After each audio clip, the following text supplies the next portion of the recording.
All right, let us begin today's stream. Oh, hello. You're here early. Dog has come here to terrorize us.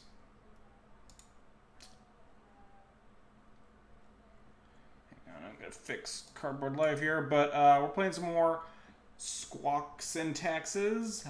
We've been messing with this for the past week, 2 weeks, I guess now, ish. So I'll talk a little bit about the legacy meta and what I'm concerned about in terms of both like death and taxes and the Squawk's innovation and stuff. There we go. Cardboard Life should be good.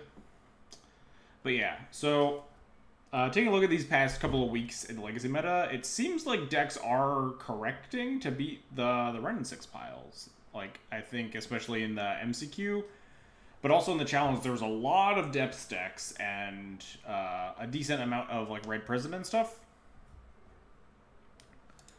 Both of which are traditional death and taxes, just very favorite matchups. Probably like your best and second best matchups. Maybe like Blue Red Delver is better than Red Prison, but like those are two of the matchups you were very, very happy seeing as death and taxes. And I think both those matchups I did make worse by playing Squadron Hawks and Force of Virtues in this deck. So it's a question of like, are these trade-offs worth it? Do I still want to be teching myself out to beat like these blue piles? That's not a bird. This is not a bird. I don't have a bird. I only have a cat. We're playing cats too, though, so I guess we got Burmas. Oh, my volume's really high up. But anyway, what was I saying? Yeah, is the trade-off worth it? Taking out your deck to beat up blue piles like Squadron Hawk, Force of Virtue helps strengthen your matchup against like especially 4-color control, Grixis control, the one of the nightmare matchups for traditional death and taxes. But you are obviously sacrificing some of your other matchups. We're not playing Flicker. My biggest concern honestly is like Red Prison. I think how much worse that matchup may have gotten with this iteration. I think your depth matchup is still fine. Obviously, it got worse because we cut 4 Flicker Wisps, but we're still playing a 3 Caracas, 4 Plow, 2 Tomic deck with a bunch more like double Path to Exile, like Council's Judgments, Surgical Attraction, Pithy Needle stuff on the board. Like I think your depth matchup is still pretty fine with this deck. It just is worse than normal Death and Taxes. But the Red Prison matchup, I think, this is all theory crafting. I don't think I've actually, let me check my notes here. I don't think I've ever played against Red Prison so far with Squawks. Red Prison. Oh, I played against it once. Okay, I beat it 2-0. All right, but like obviously sample size of 1, not huge. I think with the innovation of Karn, I'm kind of concerned about Ensnaring Bridge specifically. We have 0 outs to an Ensnaring Bridge in the main deck, and in the sideboard we get like 3, and then kind of 2 more in Sanctum Prelate, because Sanctum Prelate can kind of turn off a bridge. You put it on like 4, and then eventually, hopefully, they draw enough cards into their hand that you can attack through the bridge, because they just won't be able to cast 4s. But being Stone Cold doing Ensnaring Bridge is really scary when the Red Prison decks are all playing Karn. They just get like 7 Ensnaring Bridges. They just play 3 in the main, and then they can Karn for it. And that's a little bit concerning. Your main plan against that is probably just like don't let them cast it, or don't let them empty their hand with like Thalia and Wasteland and Rashadan Port and stuff. Also, you can backdoor wins with like Stoneforge Mystic plus GT, but that's not really reliable, especially considering that oftentimes they are Karning for the bridge. But that's a matchup that is on my radar as something that might be something to consider trying to handle a little bit better than this iteration is. That being said, we're just going to jam this iteration again. This is the same 75 that I played on Friday, because I really like how it's well positioned against a lot of like the blue piles. I think your combo matchups are kind of a wash. Your combo matchups might be a little bit worse with this deck.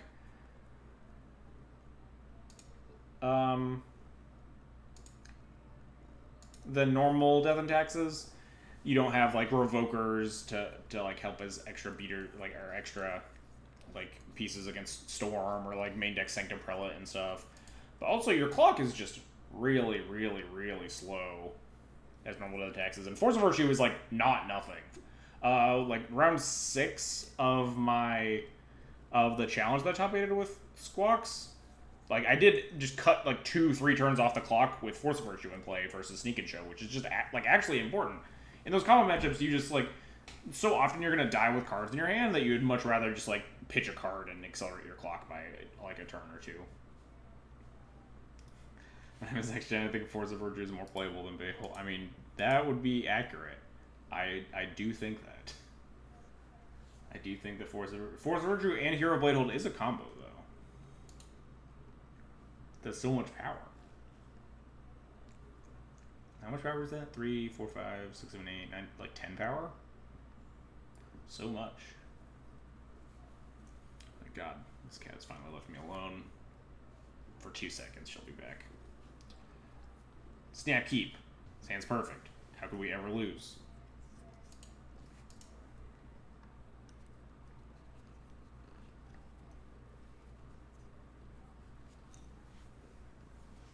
Turn 2, yeah, 2-turn kill, exactly.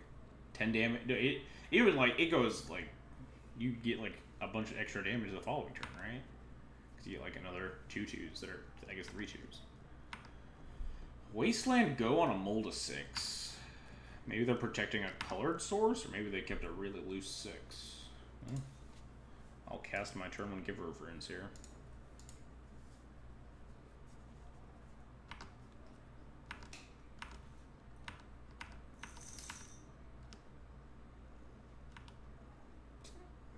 Seems Delver. Yeah, that was my thought. That it was just like Delver protecting a single colored source or something.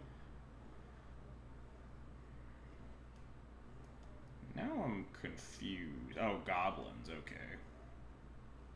This is just an edict, right? If a goblin is sacrificed this way, you get 2 black goblins that gain haste. Okay, yeah, this is just an edict.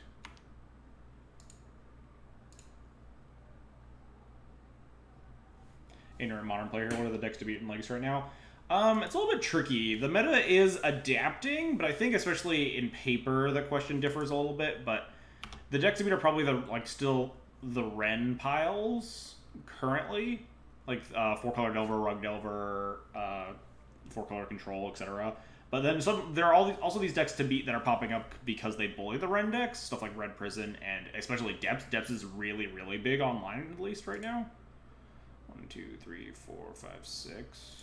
Go down to 5, so we only get 2 Squawks here, which is enough. We can pitch 1 if we need to. And then, of course, we'll just top deck the next Squadron Hawk next turn.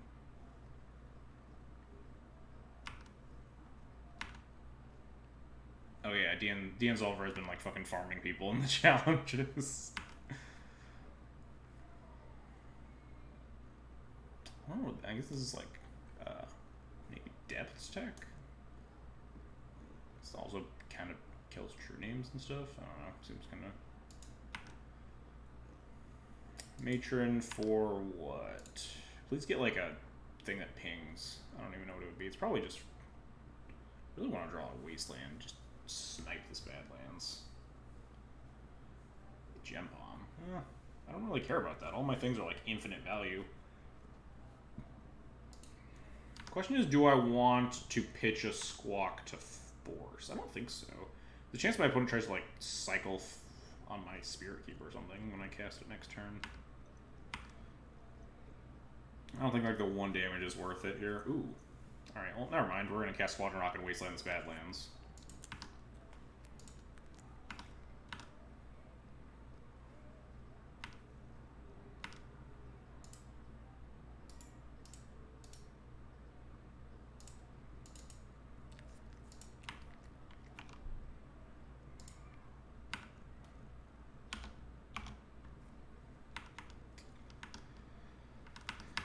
Alright. What do you got, opponent? Oh, nice. They have nothing. We did it. Alright, we'll probably force now. This is a lot of damage we get on the table. Pitch a Squawk. Start beating the crap out of my opponent and cast Spirit Keeper. Just smush him.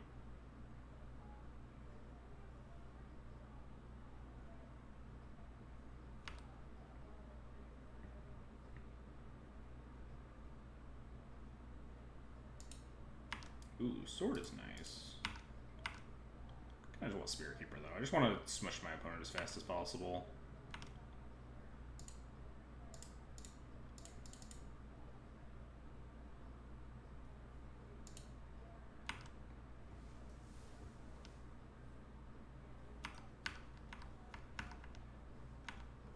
Oh, yeah. Goblin Lackey, classically knowing every Goblins player. They mulled to 6. It was, like, I guess a little loose, but I don't know exactly all they had. Kept to 6 with, like, the single-colored source that they had to fetch black to edict the Giver. I guess they didn't have to edict the Giver, though. I don't know. Alright. Gobos, huh? Edict. Yeah, Edict kind of seemed like trash. Because it's like sorcery speed. It's so hard to, like, snipe a Merit Lage. It's hard enough to snipe a Merit Lage with an instant speed edict. Let alone a sorcery speed edict. I wonder if the actual factual disenchant is worth it in this matchup. Probably not. It was much better when it was Relic Order, because you could, like, tutor for it, and, like, at least it picked up equipment, but, like, actual seals exclusively popping Aether Vials, we're probably sporting an 8 here.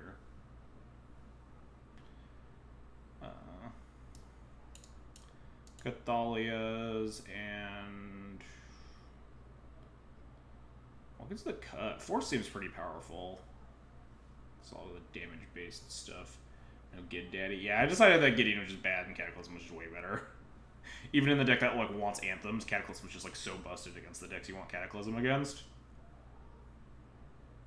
4 cards. Tomic is medium. Tomic is flying. We definitely go down to at least 1, though.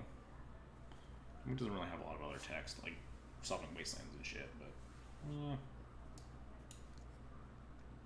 Just don't even know what to cut with this duration. We have a lot of powerful cards with this matchup. Is Brima... Things that attack on the ground aren't generally as worth it as things that attack in the air in this matchup. Just based on the general ideas behind Gabos. I'd probably afford to cut a land. This cat though. What if we did this? How does this look? I could also just, like, cut 4 Squadron Hawks, but I kind of like Squadron Hawks with Force of Virtue is, like, not nothing. Wonder if that's what I want to be doing. Like, it's a lot of card advantage, and these games do get, like, immensely grindy.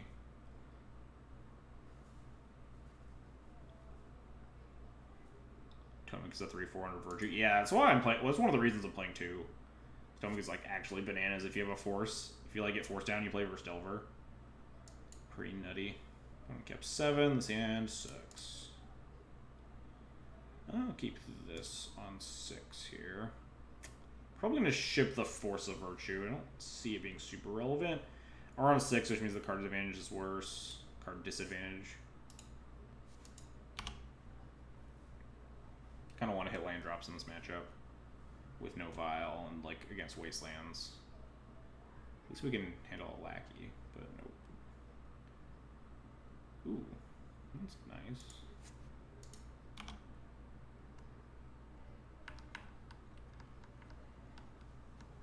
Maybe my opponent just will have a 1 and then we'll get him.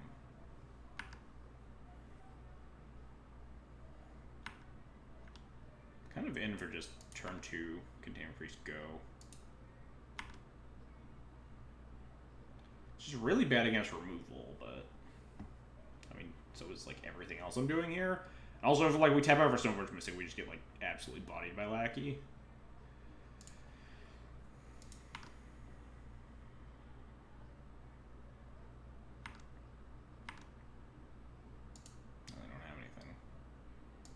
Now, this does get a little bit awkward, because it's, like, this awkward dance of, like, if my opponent doesn't activate the Vial here, which is, like, why would they?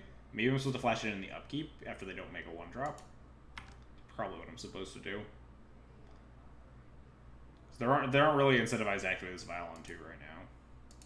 They'll probably activate it on my turn. Which means if I flash in this Containment Priest, they'll just activate in response.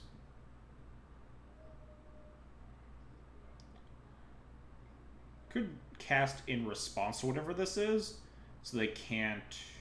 I don't know. They could never pop Nicotine Priest with this. I guess I should let this resolve. Kind of just time walk yourself. I mean, not time walked, but it was definitely like not the good. I don't know. I should probably flash this in just in case they don't have a 2 right now. Yeah, if they're like going to get a 2, like the munitions expert and stuff. But yeah, I should have put it in the upkeep. This does inform their decision, obviously, but I think it's better than them like letting them just go get like a 2 and putting it in response to priest. They'll probably just go get like a removal spell, right? But if it's like munitions expert or gem palm, then we have swords to fuck with that.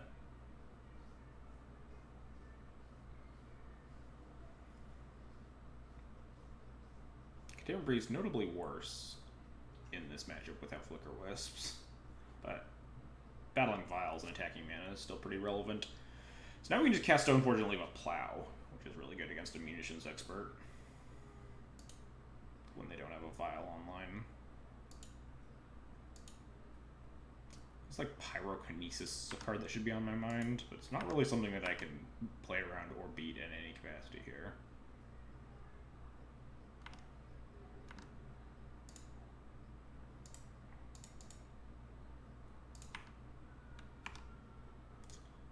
I'll go get Sword here.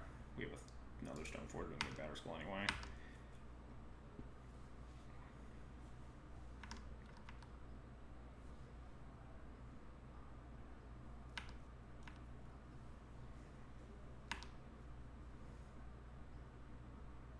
So my opponent needs like a 2-drop into Expert to kill anything here.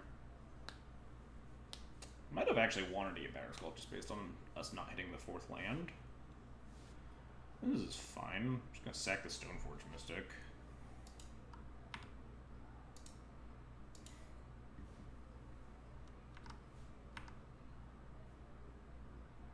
I don't think plowing this Matron is worth, although I don't know why they didn't attack either.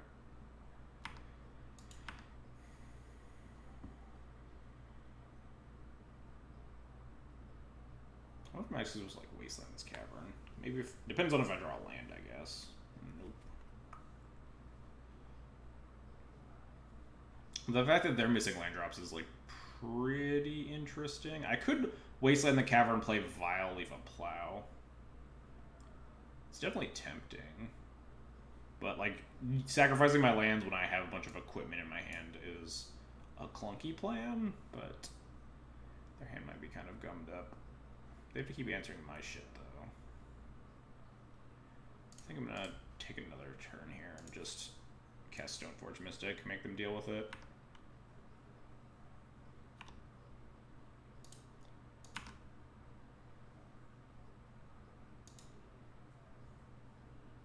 Don't think I'm playing into anything but attacking.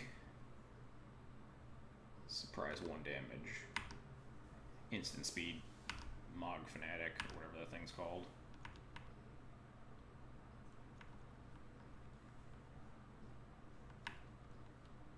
That Vial's going up. Really don't want them to like double 2-drop. Like land drop double 2. That's our main concern. Because then they can clear the priest and get their Vial online. Ooh. Ooh, that hurts. That also gets their Vial online. That's bad for me.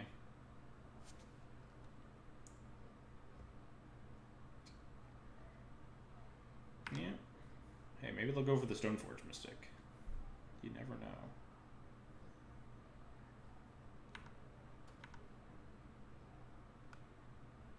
I'm like time walking myself a bunch by not casting this Vial, but I kind of need to leave a Plow versus this munitions expert floating hand. But this Vial's probably just gonna wreck me. There's nothing I can really do about it. If they just have like Trash Master, we're so fucked because we just have 3 equipment in hand. Hey, there's this land. It's probably a little bit too late to wasteland this Cavern of Souls now that they're just gonna get their Vial online here. I'm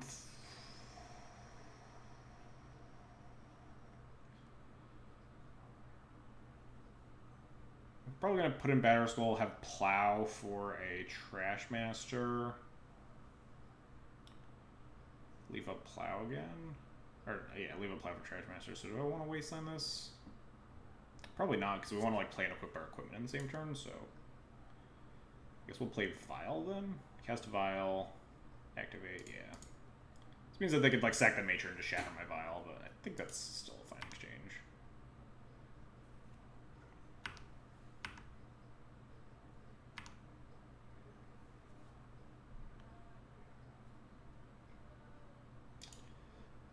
Yep.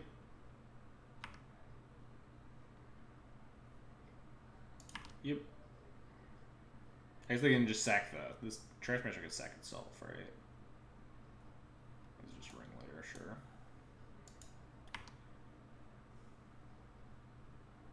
That was not a good Ringleader. I'll take it. Untap. I'm hoping there's just no Trash Master in my future.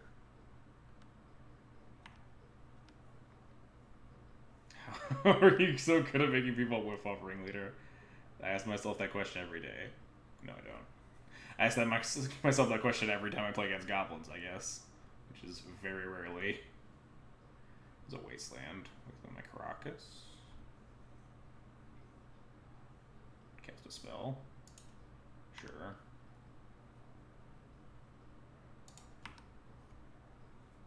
We are cawing.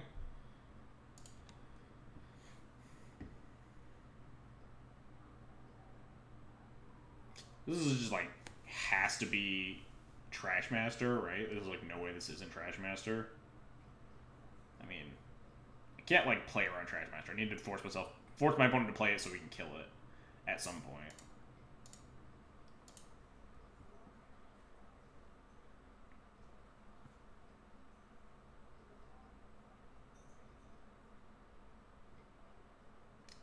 What's this?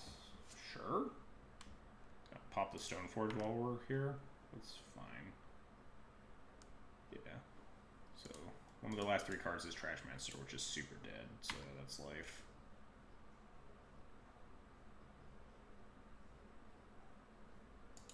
Okay, sure, yeah. You got me.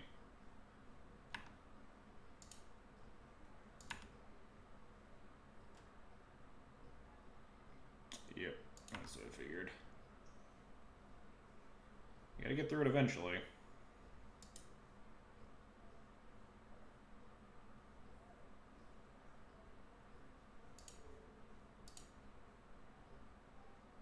And I'll just pop my Vial, but...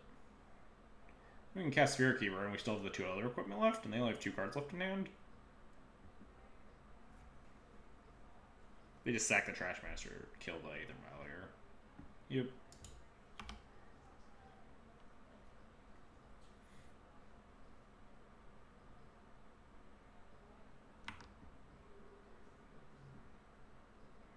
Spirit Keeper not bad here. We got 3 cards in the graveyard right now. It's always ham sandwich time, Potentia.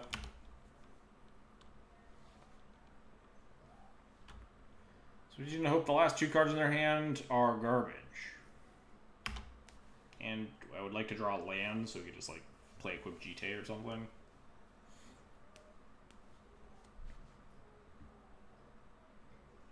Oh no, that doesn't look like garbage. This looks like Ringleader. Fuck. Come on, whiff. Not Crater Maker. I mean, could be worse. Could have been more than a draw one.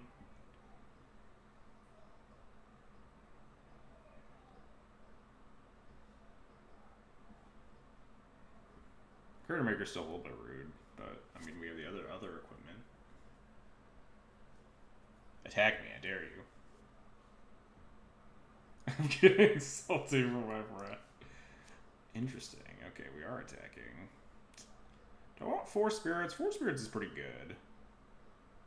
And before, like, Chain Whirler, just get wrecked. Can't beat that card anyway. I'll make 4 spirits.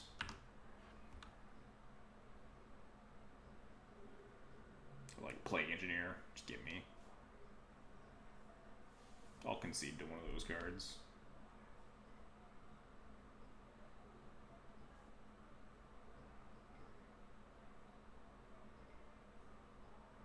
Come on, whiff. Oh, well, there we go. There's the draw 4. Now we're dead. Kind of weird timing on that one, because they wanted to decide if they wanted a Crater Maker or something.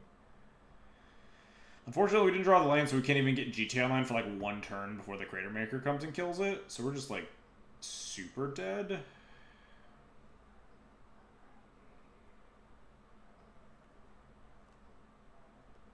Even if we did get GTA Online, we're like pretty far behind here. Maybe they'll be choosing the permanent. Yeah, the old draw 4. After they hit 2 draw 1s, the third regulator is really the one that gets you. I'm trying to think of if we can really do anything or if it's just worth conceding. I mean, just like we can't beat like this Slinging Lieutenant, right? They just have such a giant board. Yeah, we're going to game 3.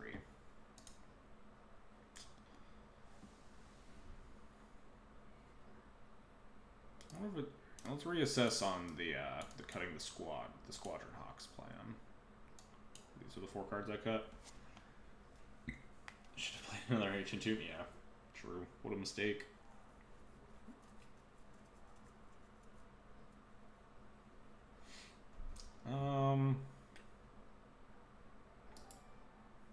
Snapcaster96, thanks for the follow. Appreciate the support. I think we're just gonna run it back. Brumman's and Tomek are still pretty decent in this matchup. Like just having flyers and shit are certainly powerful options. I don't know. Is it worth cutting the squad? The squad is really powerful, especially in tandem with Force of Virtue, and just getting bodies in play, especially flying bodies. We'll run it back. We'll try out the squad one more time. Or the beatdown. I mean, like, yeah, Tomek and Burmaz I think are better beatdown cards than Squadron Hawk, but Squadron Hawk also is much better with Force of Virtue. This hand's gotta be a keep, but it's a little bit scary.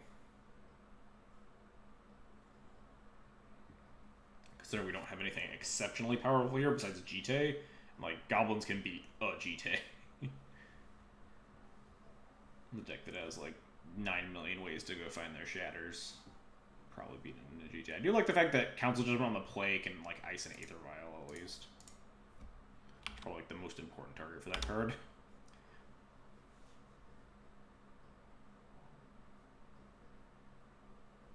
Come on, play Lackey. Oh, play nothing. Alright, I'm in for that, too. Whew. I guess I should just port it first, right? Say you're the Squawk guy. No, going back. Hey, I'm in for it. I am here for being the Squawk guy. Good thing about Mother of Runes is that you can just attack on turn 1 because it's not Giver of Runes. You can attack because it's not Mom. It can't protect itself, so you might as well punch them. Alright, well, let's see how far our mana denial gets us here.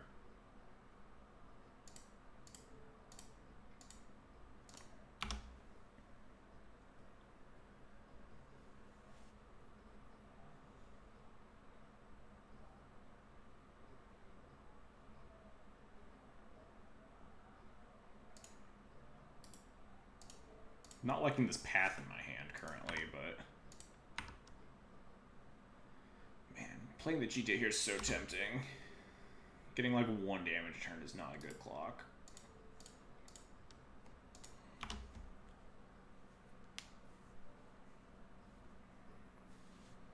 Ho-ho! 2 lands and nothing else. Alright.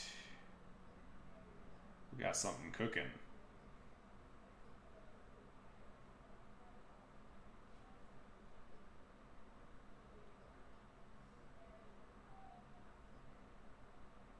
Give her really better than Mom. Well, it has 2 toughness, which is a big upside in the current meta.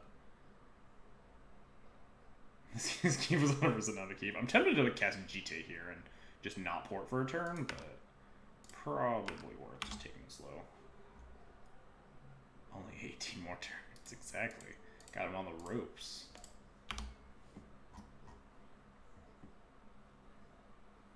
So, what would you secretly say? Oh yeah, the tweet. Like, what would you tweet out to tell people that you're in trouble, but like not tip your kidnapper or whatever? Tip off your kidnapper.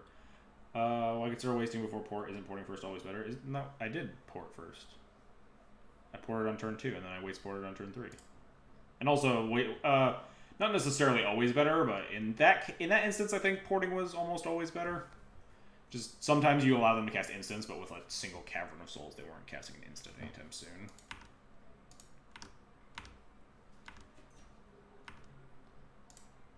Go, GTA.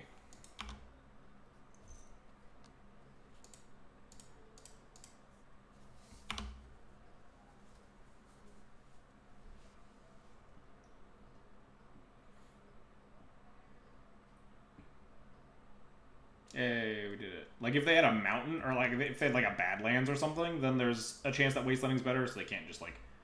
I guess it was untapped though, so like Tarfire they give her anyway, but that's kind of the idea.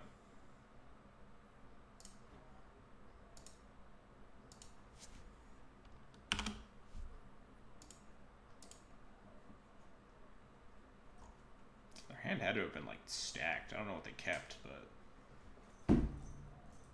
keeping hands they're like stone cold to like Wasteland port against other taxes seem kind of loose.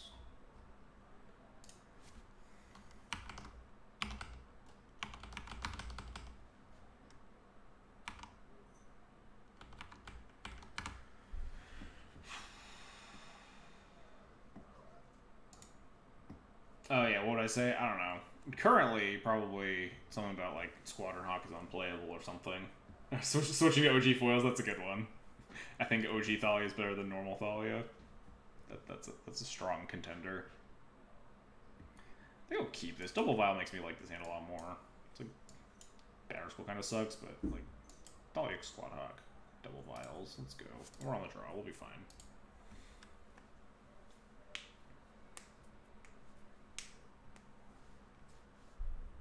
It's a mold of 6, but it's a strong mold of 6. There's no universe where you keep 2-lander caverns only on the draw, no wonder. Yeah, that was... What were the other 5 cards in their hand? Like, were they all Crater Makers?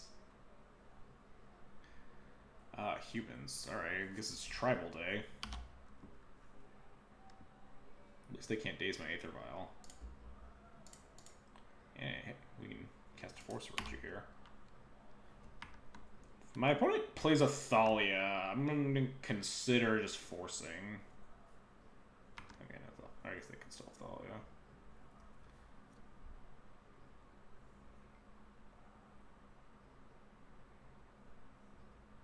Thalia's Lieutenant, not Thalia. Would like to draw a land.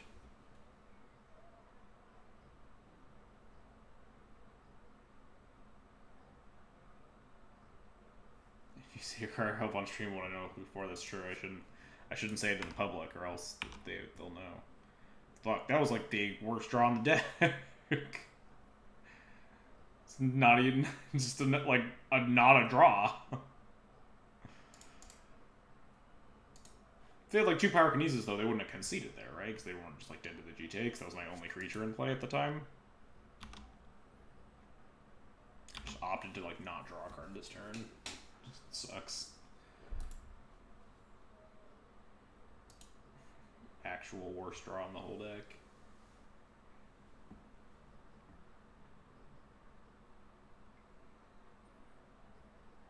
Am I supposed to like violent squawk my upkeep here? Probably not even. Beat the fuck down. Might want like a 3/2 first striker more anyway.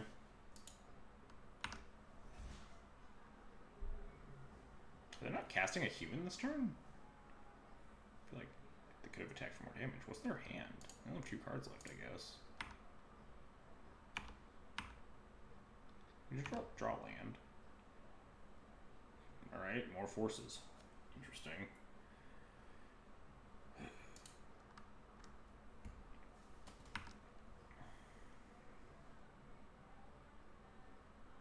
Yeah, the second Thalia is better than the second Hawk, because we can pitch it to force or something.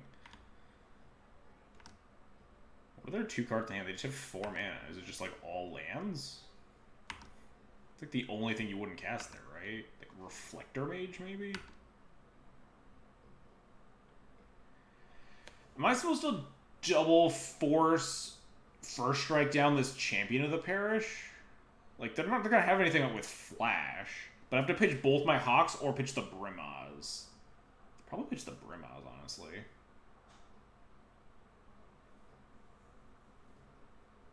How many modes are we playing? 4, 8. There's a chance I just want to eat this champion of the parish, right? Just make my 4/4. Pitch Squawk, pitch. I think pitch Squawk, pitch Brimaz. I still get 3 Squawks off the vials, which are now 3 3s. That's, I don't hate this plan. So we have to cast them before the Thalia, obviously. Or at least cast one before the Thalia. Like, I don't think I get punished. Humans doesn't play, like, main deck flash creatures or anything. And they don't have Caracas in play.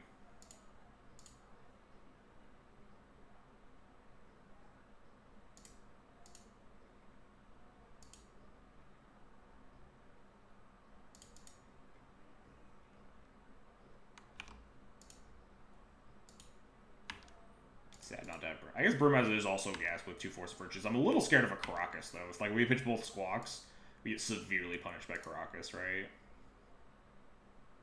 Which like they could easily have in hand, given that they just haven't cast anything.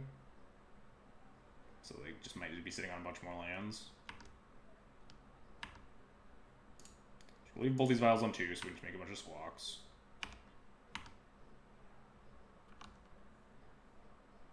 I probably should have made a Squawk upkeep there, but looks like it didn't really matter.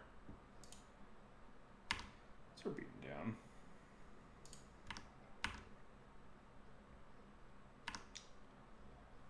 We're not going to be able to port because my opponent has Wasteland, so I'm just going to make my 3rd Squawk. Like, vial one in and then just cast the other, because my opponent's just going to Wasteland my port. And the port doesn't really do anything. Just going to call in the Air Force.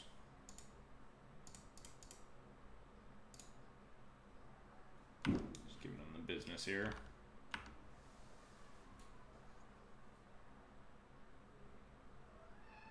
I'm just concedes. Nice.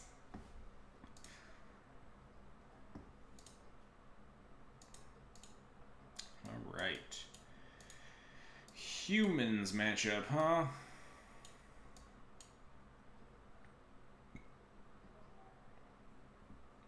The cause got there.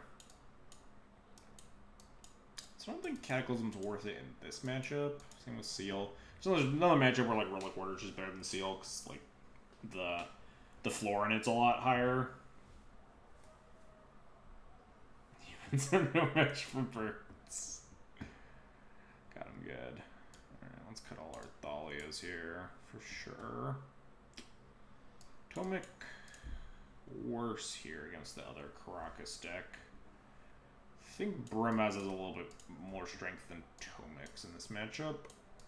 This probably looks okay.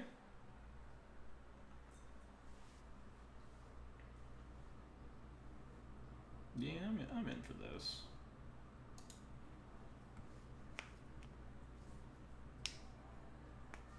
MTG recreation of Alfred Hitchcock's The Birds.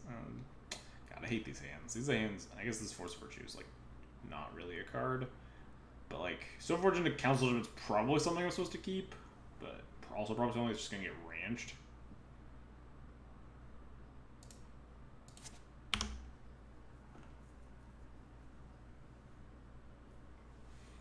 Come on, Pithy Needle, Pithy Needle, Pithy Needle.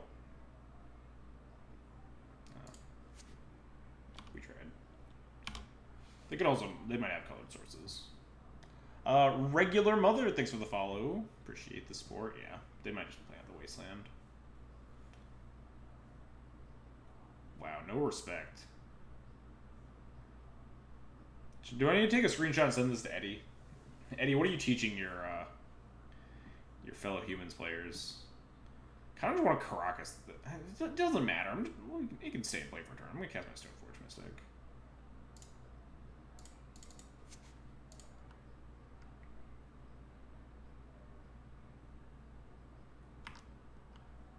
It's going to be GT.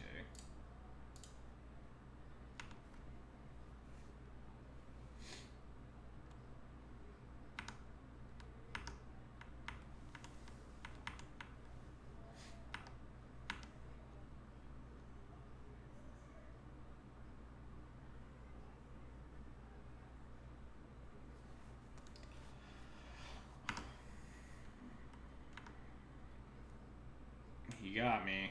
It's got first strike. It's so good in combat. How is the creature deck supposed to beat it? Guess maybe I wanted to like Wasteland their Wasteland first so I could Kragus it forever. Don't even know if I care.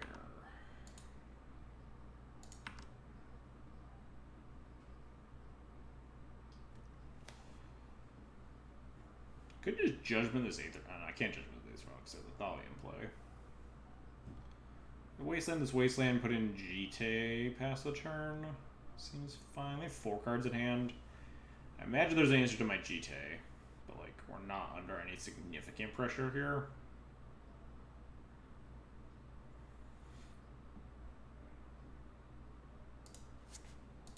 I could have Tomic. It's kind of scary. If I try to Wasteland their Wasteland here. I might Wasteland in response to a Vile activation.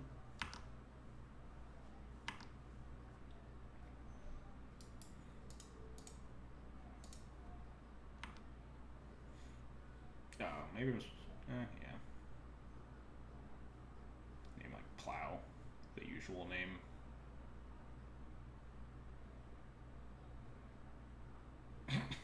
Okay. They just like want to safely attack into the Stoneforge Mystic. I wouldn't have pitched my Council's Judgment to kill a stone, to try to kill a meddling mage. It's really funny. I guess that actually the 2/3 could actually block both the things currently. So they'd look at Lieutenant. Stomach Seed playing anything besides D&D. I mean like humans. There's like a green-white depths deck that's kind of picking up in popularity a little bit.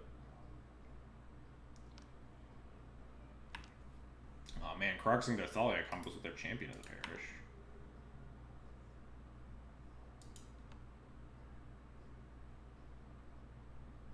Yeah, I was really hoping that they were gonna name Squadron Hawk. Wow, second Wasteland.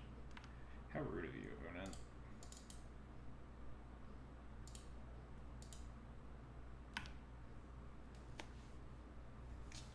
Right on time. What the name I missed? Oh, they named Force of Virtue.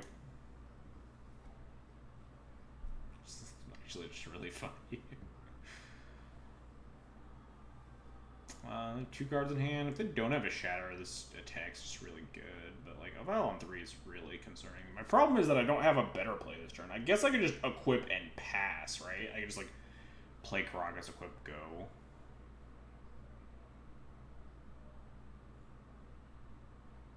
Don't want to play Karakas. They Wasteland my Karakas. They can spend their turn recasting a Thalia, make the champ bigger. Also further away from casting this Council's Judgment. They don't have any better plays besides equip, so.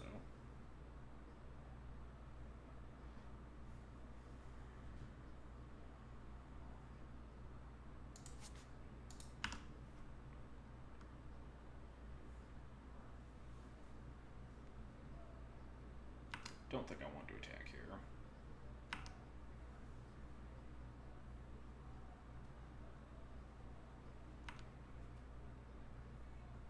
No.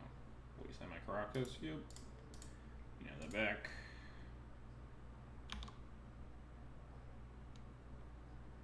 Wow, no 3? What? Maybe the 3's like Orthodox Pontiff and they just want to keep it to like stifle my GTA.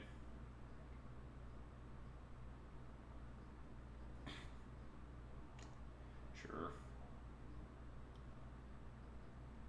Kinda want to block here.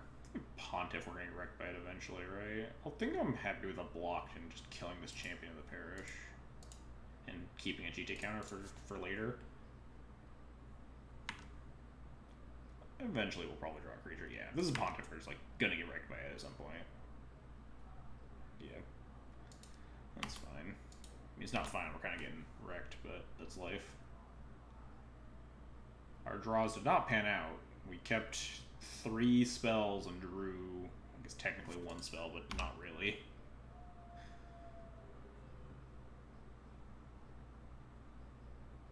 It's a shame, because our opponent's hand was also like not very strong.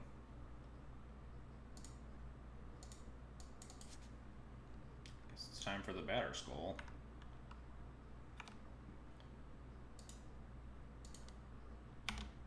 What's up, Palladian? How's it going? Kragus your own Thalia. Pump up the champ. Dang. Coward.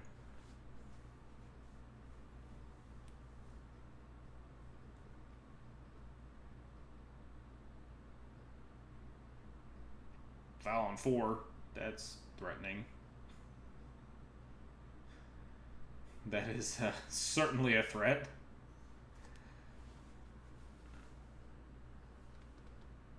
They're gonna fucking, like, Yawgmoth me. P and K would be bad. I mean, just any other cards that cost 4 mana would just be very bad for me.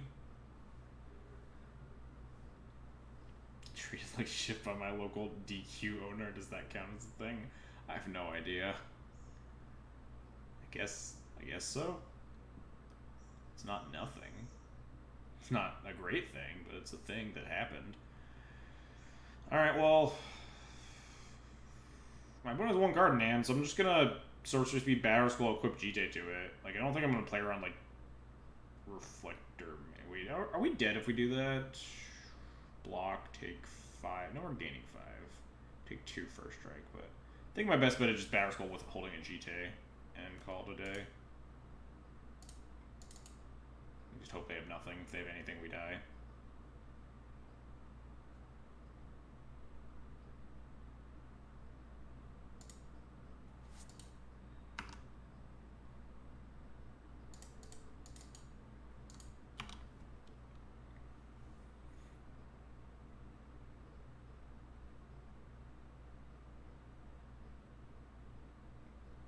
No, they have anything. Fuck, that's a very big anything. That's probably like super lethal, right?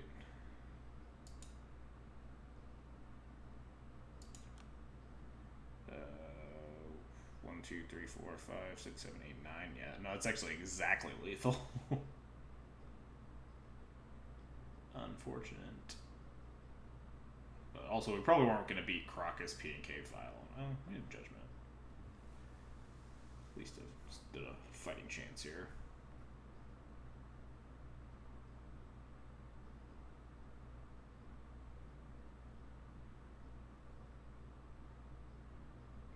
Oh, nice. My opponent doesn't see lethal. Although, opponent's also just going to be able to block with Judgment. We're not dead.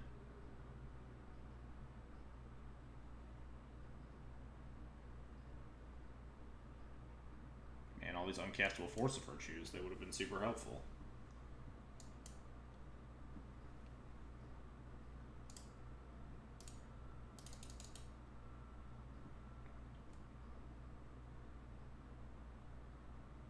Wow, they just let this happen? Oh, wait, no, we're dead, yeah, they have Thalia and P and K here. Because they can just pick up whatever to prevent me from, and we can't, like, move the GTA over to the Stoneforge or anything.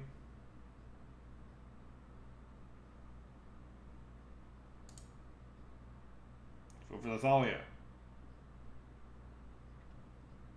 Dang, unlucky.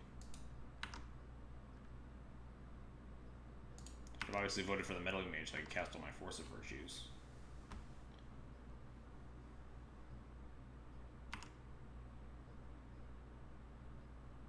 We're not actually dead currently, right? 1, 2, 3, 4, 5, and we gain 4, yeah. I think we're still actually alive. 5, 200 ticks on MTGO. I have the option of Storm and DT, which is better right now, like both equally. I mean, don't ask me that question, because I'm going to say Death and Taxes, because I love Death and Taxes. But realistically, the answer is, like, probably Storm if you're proficient at the deck. Oh man, I can cast this Aether Vial now. Thalia's gone.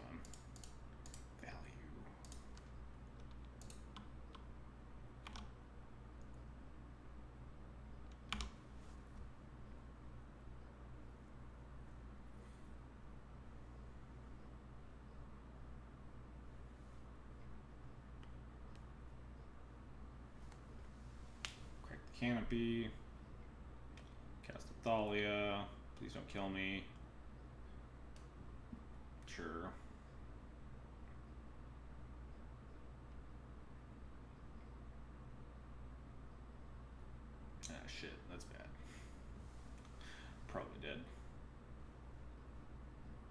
Where's my Rosov Pontiff?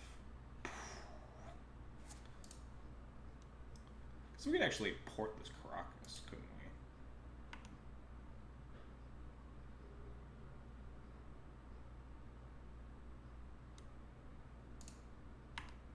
We're probably still dead, though. Although, maybe not. Because we'll figure it out. Oh, now we just wasteland the Caracas, which I kind of like more.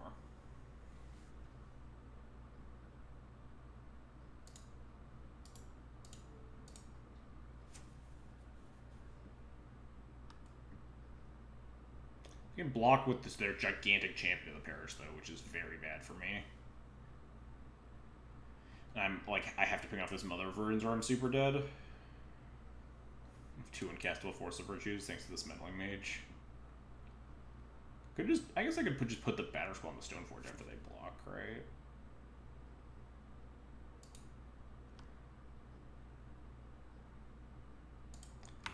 Crunch. We just want to gain life and get counters here.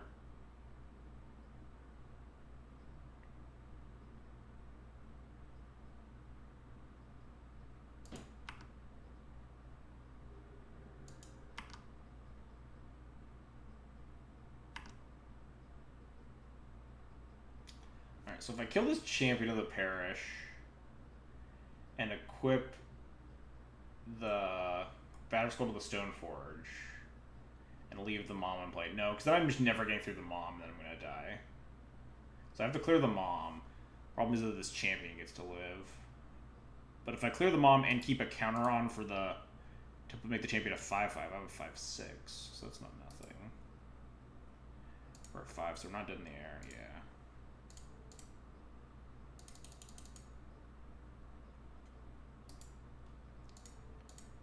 Kill the Mom. And then pass.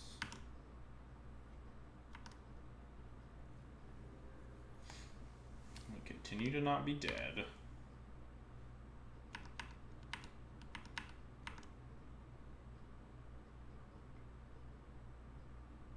Please stop drawing scary things. I said please. That's so bad for me. We're just dead now, right? Would have appreciated, like, any other draw in their deck. I guess that's not true. Could have, like, Reflector Mage to me, probably. Most other draws in their deck. But yeah, now we're just super dead. We tried. Certainly tried.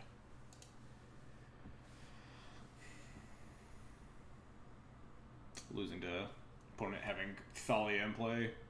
Didn't lose because of the Thalia certainly, like, actually was kind of obnoxious, but I think my opponent could have played that a lot better too.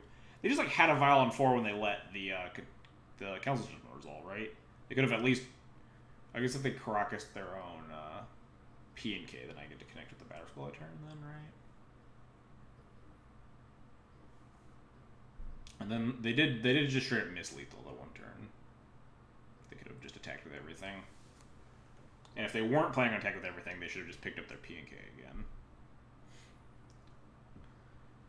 Sideboarding, I think I'm just running it back. I would love to play first. I'm just gonna keep this hand, I guess. We'll see where it goes. I assume I'll draw a creature at some point.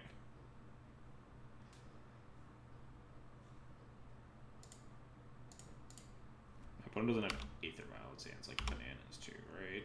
So he's like also wasteland them and shit. Am I supposed to kill a Noble Hierarch here? Because I don't have to answer that question.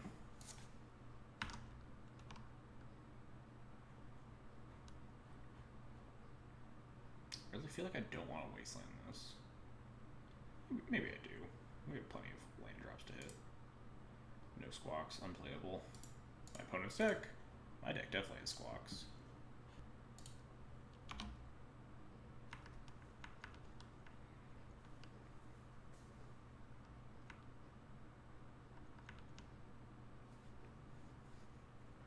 Nice. Oh, my opener, okay. That's fair. Maybe we'll top deck one. Top decking Squadron would actually, like, be one of our best draws here, besides, like, Stoneforge Mystic. That was, like, one of our worst draws. It run down. I hope my opponent wastelands it.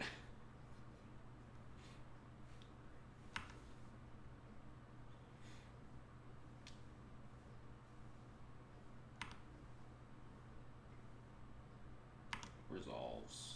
All plow mom. Yep. Plow your mom, opponent. Guess I should have tapped my Caracas for that. But I just really wanted to sell them on wastelanding my Caracas there.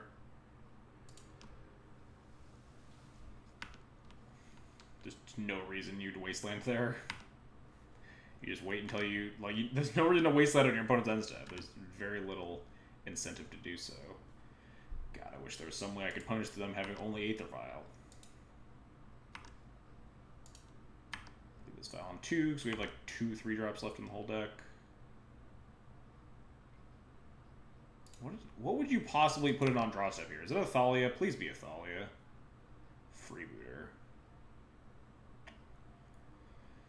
I mean, probably just have to plow this eventually, right?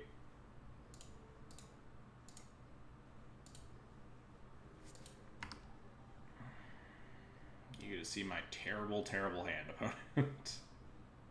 So we can't draw spells to save our life.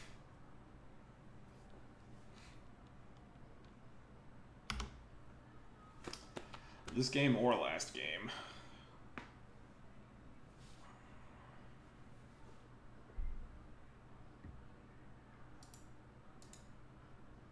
Noble Heart? Yeah, I'm not pathing that. This is my last removal spell.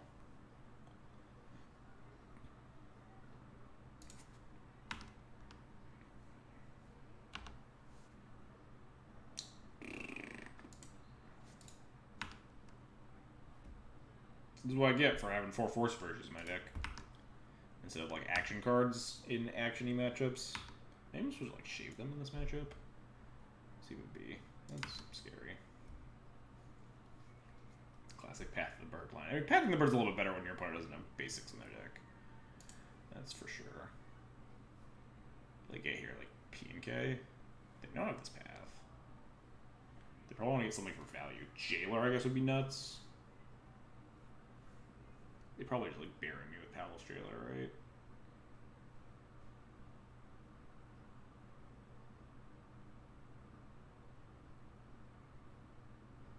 They know my whole hand minus 1 card. It's a pretty safe bet. They, like, Jailer me, though, and we had Squadron Hawk. Just, like, completely wreck them.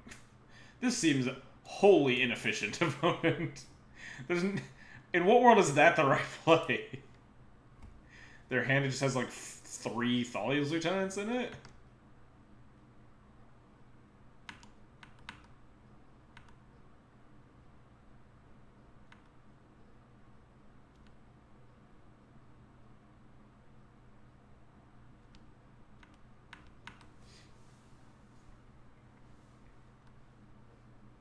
Seems like a real waste of an Imperial Recruiter, if you ask me.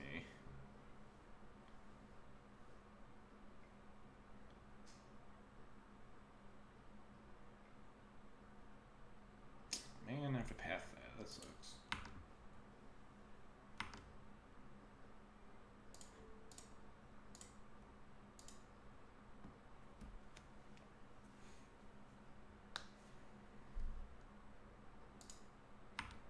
Can we just, like, draw Squadron Hawk, please? Be such a goddamn good draw. Yeah, that's not bad. I'll take it. Definitely not bad here. My opponent busy, like, not hitting land drops. So they could, like, tutor up a Shatter. If they hit another land drop, they can, like, pop the needle. If they hit another land drop, they don't really need the file as badly, but... yeah, they get Knight of Autumn. Although, now they need... I guess any land they just put on Knight or Dryad or whatever. Not a lot of lands punish them, I don't think. Wasteland punishes them. Aether Vial.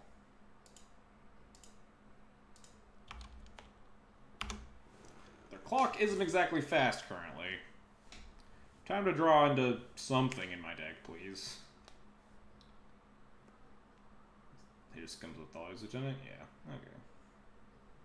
So there's a world where getting Imperial Recruiter is maybe correct. Squadron Hawk.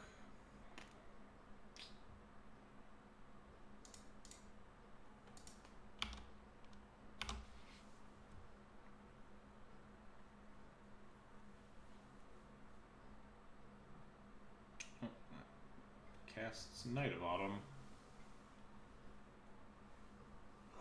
Pop the needle.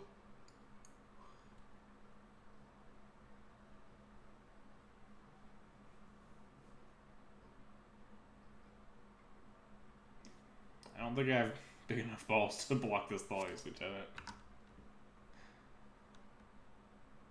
When they have 3 cards in hand and actively tried to like take down my needle.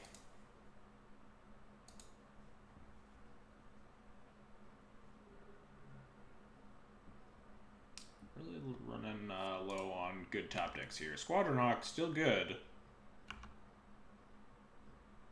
Basic Plains, not good.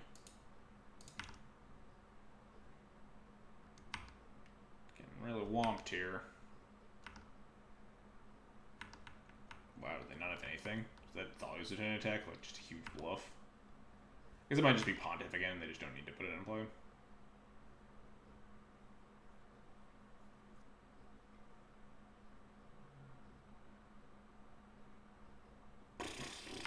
Sure.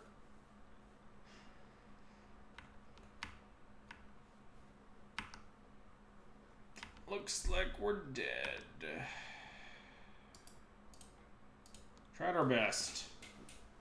Why are we not slamming Force Overture? Well, it was Flash, so like I could cast it like whenever I wanted to.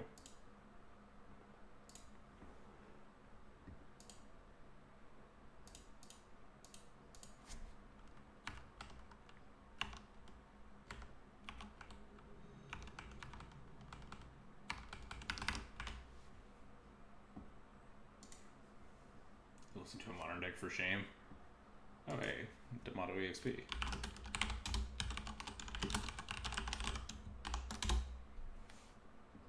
Our deck's like not even a modern deck, so.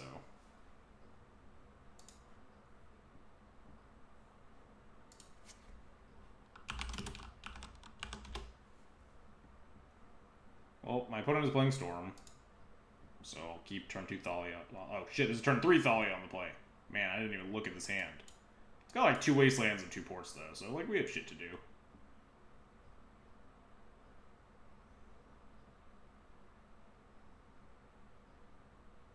I'd probably keep this on the play against Storm. Although he knows I'm on Storm, so we're probably just gonna like Thought Seized. Or he knows that I'm on D&T and that he's on Storm.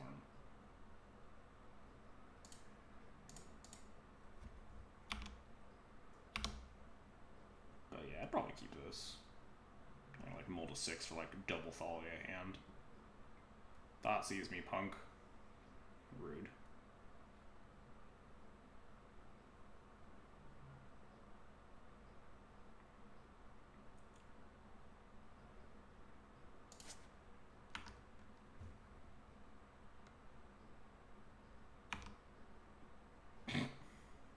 Easy every time. Please don't Thought Seize me again.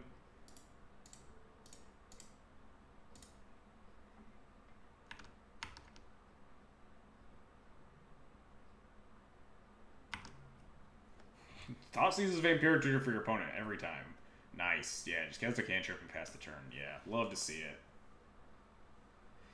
Cantrip, say go. You just don't even no Lotus Petals. Just you know, pass the turn. Yep, just pass it on over. Love it.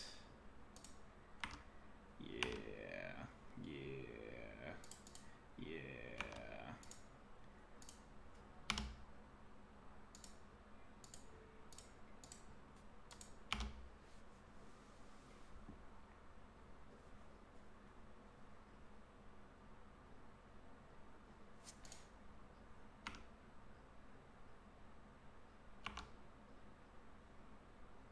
When I leave up the Wasteland, I mean, does it matter what I leave up? I'm never gonna like Wasteland him on his turn.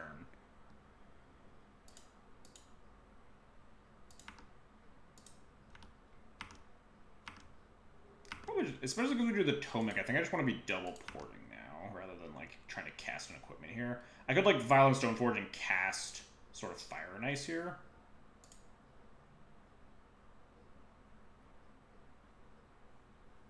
Which, and then, like, I could untap and then Tomic and port once. What's our clock look like?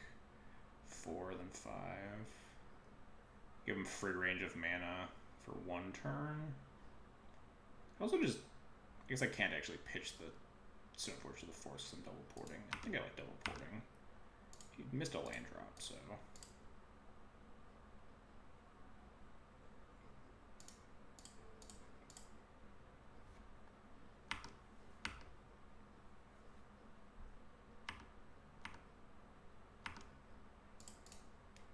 Go Tomic.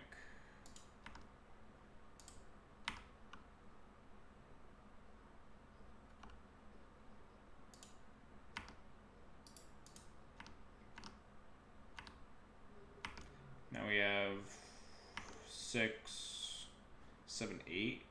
So we still wouldn't have lethal if we like cast Stoneforge or like put in Stoneforge and Force Pitch Forced. So I think I'm fine just 2-turn clock and double porting while my opponent's casting no spells.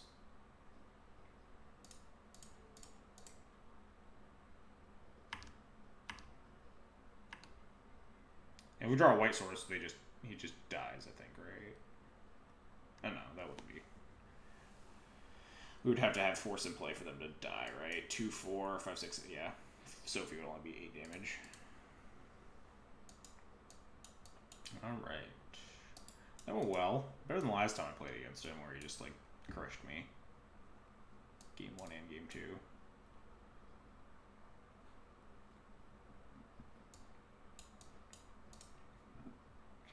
Alright, what are we cutting? All these plows. And, like... None of these other cards come in, right? So just, like, Tomics? If I could board in 1 card, then I could just cut 4 Squawks. Maybe it's worth finding like more cuts, 2 Tomics and something, like 2 Tomics and Jite, something like that. That probably looks okay. I thought I had 8 cards to bring in for the Storm matchup. Maybe I was mistaken, or maybe I made a sideboard change. Maybe it was in a previous iteration.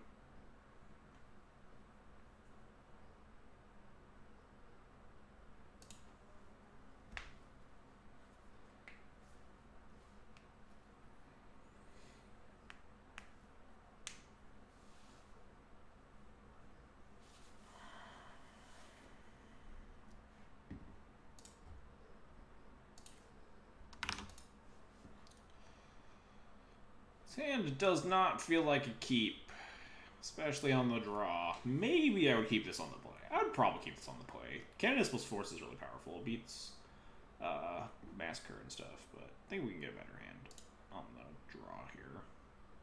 Right, this hand seems better. Ship this Batter Skull. At least we have a chance of beating something with a turn 2 Thalia, assuming we don't die before we hit our second land drop and or get Thoughtseized a single time.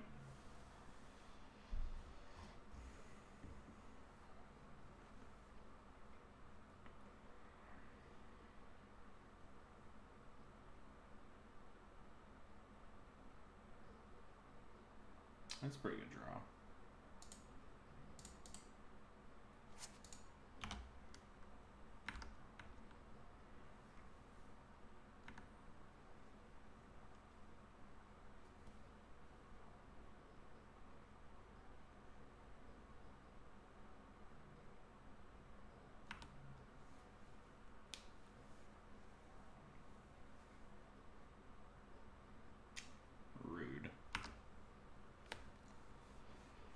Time for the squadron.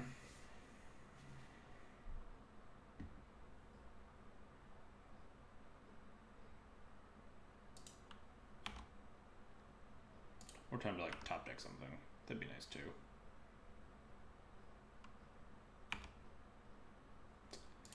Not something. Caw.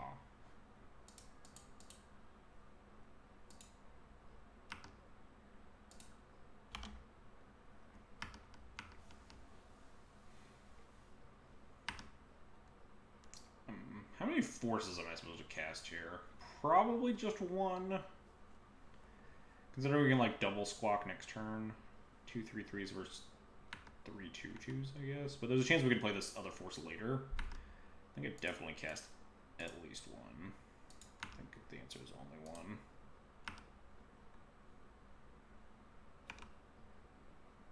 And so Riddle's not nothing.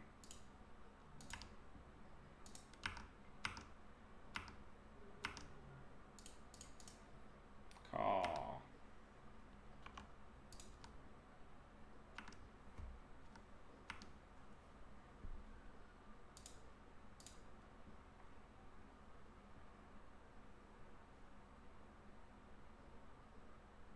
Like, we draw 4th land, we just, like, hard cast a Force of Virtue. That makes 3/3/3s. For now, I think we're just going to keep cawing. Caw.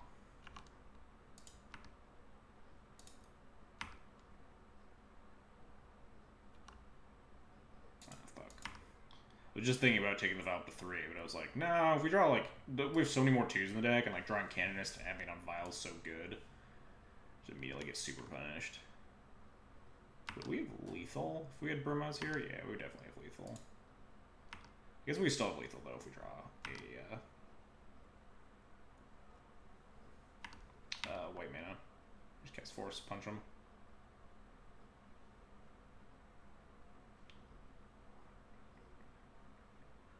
Good news is that they're at 8, and we have Surgical in our hand to try to beat, like, Past in Flames lines.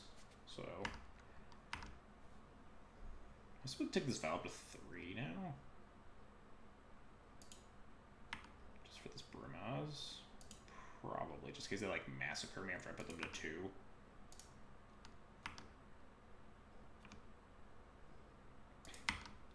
Infinite Brimaz. Rattle Carl, thanks for the follow. Appreciate it. Squadron Rocket Legacy, what is this insanity? It's the newest iteration of D&T. Caw. Didn't you just have lethal? Oh, shit, yeah, we could have just pitched the Force. Yeah, I'm done, never mind. She could have just pitched the Brimaz to the Force.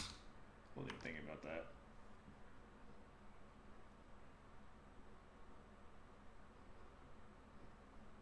On the last end step, that's true. Oh well, we'll be fine. Don't worry about it.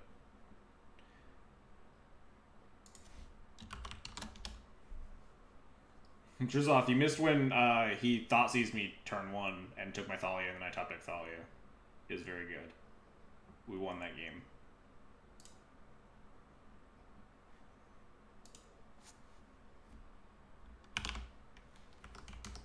I don't know if you can relate to that story at all in any way. It seems just like it might be of interest to you.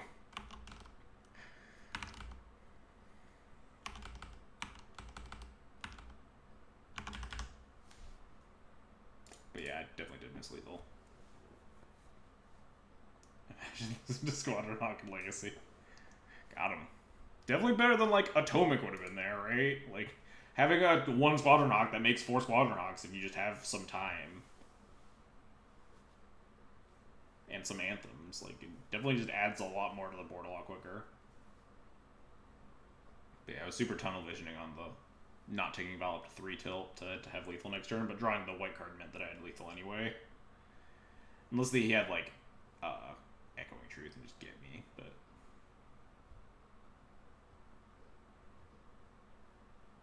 If he had Echoing Truth, he wouldn't have conceded, so... I just realized our human's opponent's name was Silvergill Lord. Wow, what a disgrace. What are you doing playing humans? Silvergill Lord. Have you experienced a negative record with this deck yet? I remember how mentioning it multiple 4-1s and a 5-0 with it. Only dummies play humans. Oh, my opponent left in Thalia against me, so that shows about how much respect I have for them.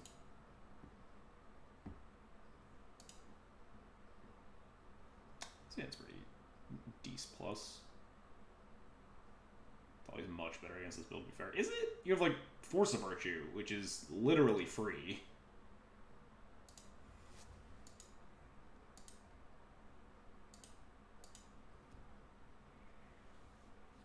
I was just F6 thinking I was on the draw. Could have gone bad. Not with Thalia. You just cast it in response to the Thalia. Or you pay the 1 mana to put your Anthem into play. How is that not the first card on your list of cuts at, like, your 60? Like, the actual first card. After, maybe it's second after, like, Sanctum Prelate. Anyway, never answered the question. I don't think I've not cast with this deck. Pretty sure all my... I 3-2'd once with it. And I punted one of those matches. Yeah, we'll just cast Thalia here. And then I have a bunch of 4-0s and or a bunch of 4-1s and that 1-5-0. What is my opponent doing? Pluto Delta Go, Pluto Delta Go is ominous to say the least.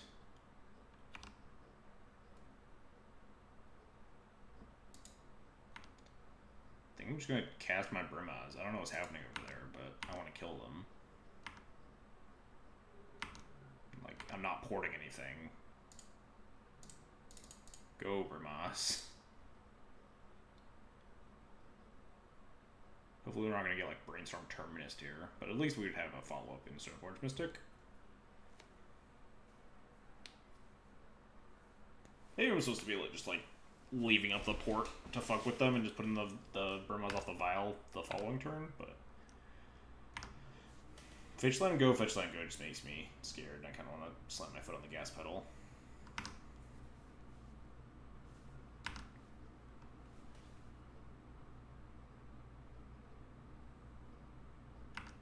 Interesting. So, Delver? Delver with a really weird start, though.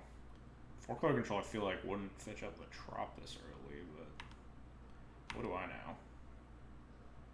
Because they're like Grixis Splash Green, right? It's like actively wanting the Trop means I guess they could have like black mana in their hand, but I don't know.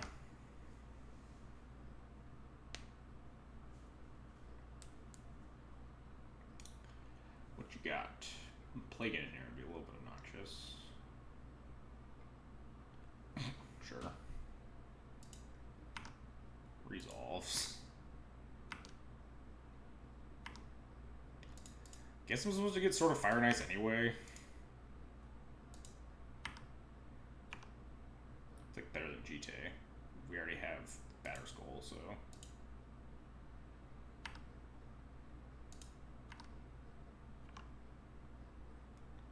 Oh man, no.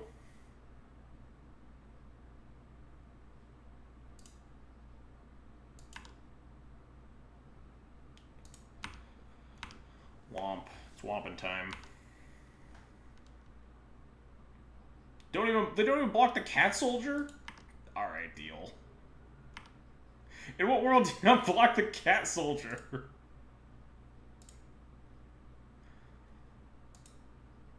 Oh, and I'm not supposed to support them. I'm supposed to put in this Batterskull. They can do whatever the fuck they want this turn. Just put it around double cut shot. They just draw 2 cards. What are they playing around? How is that block not completely free? Red and 6 deal. Are you gonna ping my Cat Soldier?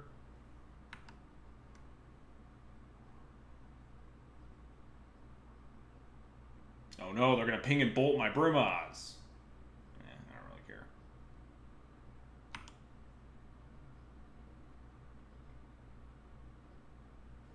This almost makes me want to put in Sword so I can guarantee clear the Ren in 6. Just equip my Cat Soldier and just attack the Ren. Just don't do anything with the trigger.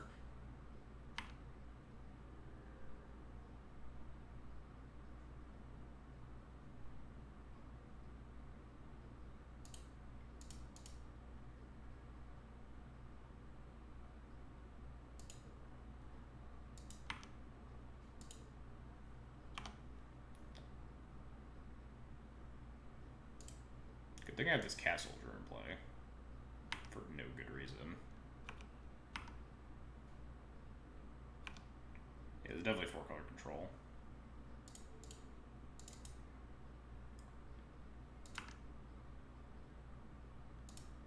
Just womp this Renin 6.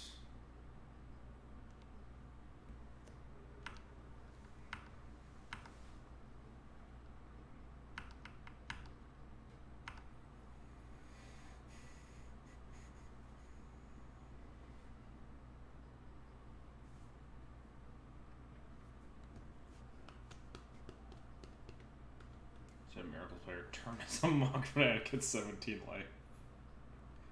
Should attack him and deal 2 damage around 6. Then they get to draw a card and I don't, which I don't really want to do. I don't think dealing them 3 damage is worth them drawing a card. Maybe it is, because they're so low. I did not miss a card draw. There's a Leovold in play. I would not have drawn a magic card.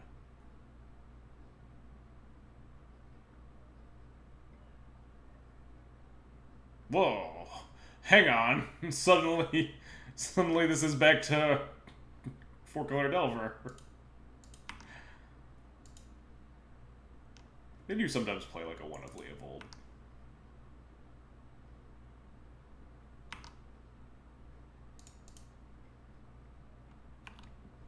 Spirit Cube holding a sword is a 4/5. Which fends off a Tarmogoyf. A little scared of this Arcanist, though.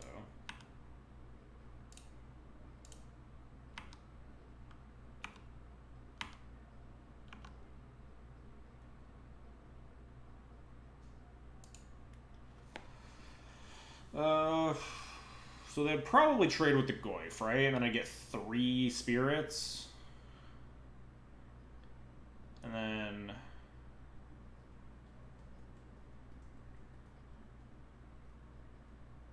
And then I could have Tomek. If they attack with the Arcanist, though, they like bolt something. Then with 3 spirits, a Cat Soldier, a Stoneforge, and a Tomek, we'd probably block it down. It's probably worth the trade here.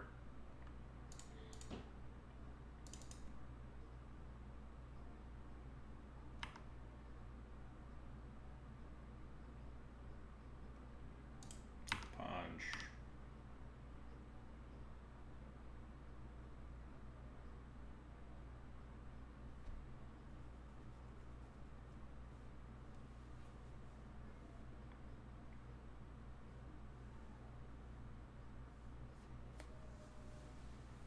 Also, you get to like put the sword on the Tomek next turn, just beat them up. Now this is like Delver; they just can't beat the sword. I wonder if that means that I should have incentivized putting Banner Skull into play.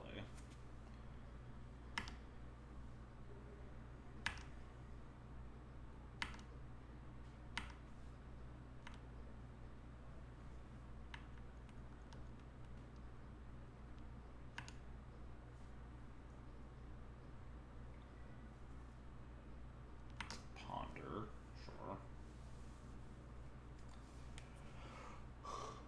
I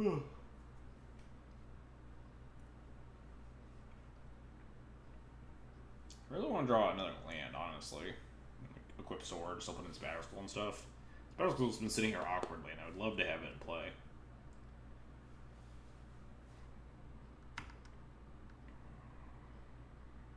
Is my opponent going to attack this Arcanist?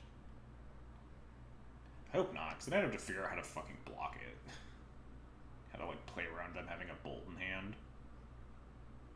Ah, fuck. Figure this shit out. Yeah, recast the Ponder, sure. Like, how many things do I want to put in front of this Dreadhorde Arcanist? Is it just... It might just be 4 1/1s, right?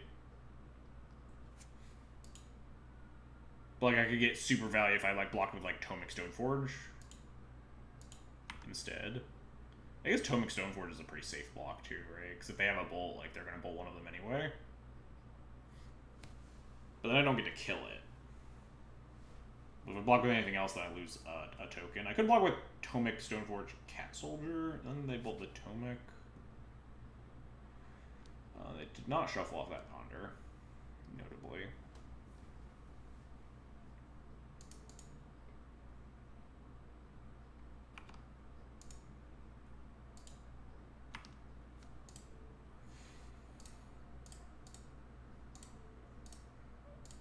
they're gonna just block like this, right? If they bolt the Tomek, like they can kill a spirit if they want. They need like 2 bolts, and like we still don't get punished. We just like Stoneforge, Tomek, bolt Stoneforge, bolt, or like kill the spirit, keep Dreadhorde Arcanist alive, and we still just equip sword and just like murder them. It's like this block's probably fine. Let them figure it out. They have like Ren. They can clear the Stoneforge. Just like don't think I care. Neither did they apparently, because they didn't even order blocks in a way that kills the token. Because they have like main deck like Trickery, just wreck me. Could probably still beat that. Honestly.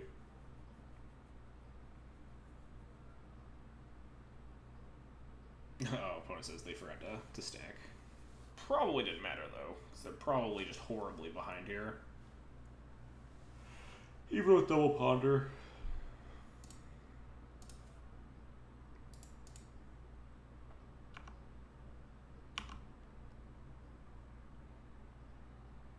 Oh, fuck yeah.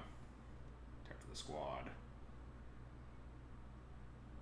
Just gonna equip to a spirit here and punch them in the air. So if they have a removal spell, they have to use it on the spirit, not Tomek.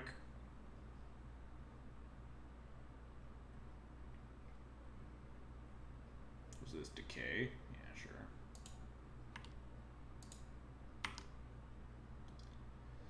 Guess I'll just have to attack for 1,000,000.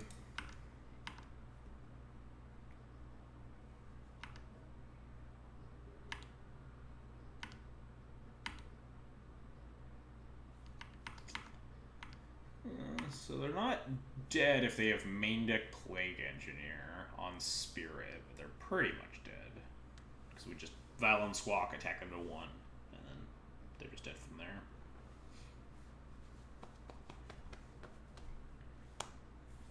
What you got, opponent? Yeah. Brainstorm. Brainstorm, something will save you. Yeah. That's what I figured. Alright, so 4-color Delver. Kind of some swings and what I thought was going on in that matchup for a little bit.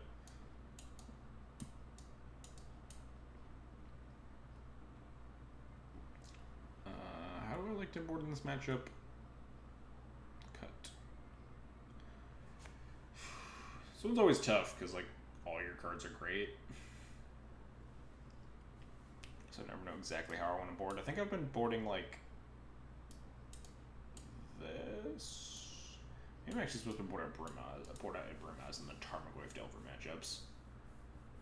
I'll give her a Ramam. It has 2 toughness, which is really good in matchups like this, where the people have red and 6s and Plague Engineers. Yeah, Squadron Hawk still draws cards around Leovold, OP. Although I guess my opponent is on the Dreadhorde Arcanist version, not the Gurmag Angler version, so maybe I'll just go like this.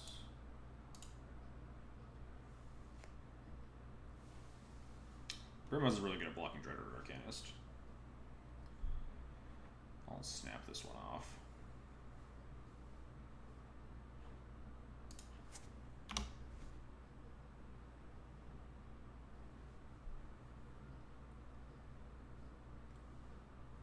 Delver.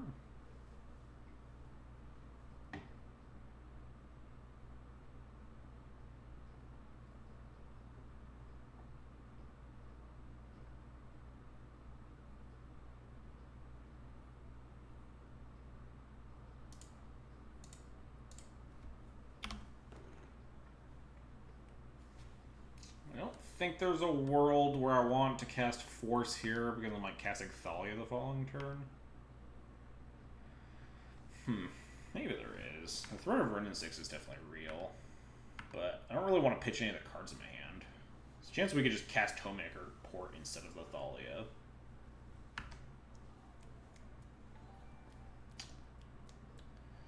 D'Amato EXP, thanks for the host. Appreciate the support. Good games earlier. Yeah, see, we're not gonna cast Thalia into that. I'll be happy to play a Tomek and hope they don't have a Bolt. Maybe I'm supposed to wait till turn 3 Potomac because we have this Caracas. Oh no, we have... Ah, shit. So if they have Bolt, they can, like, Bolt plus ping the Potomac, which sucks.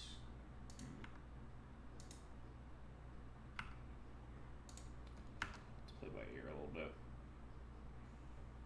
Rough beats earlier, not a good night for Dark Ritual. Yeah.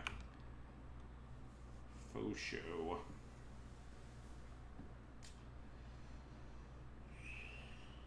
I think I'm good running out Tomac here. If they don't have a Bolt, Tomac's huge. And if they do have a Bolt, we force pitch Thalia, but then they Ren down tick. I don't think I like porting. I also think so. The follow. I feel like porting really sucks here. I think I have to be proactive in some regard.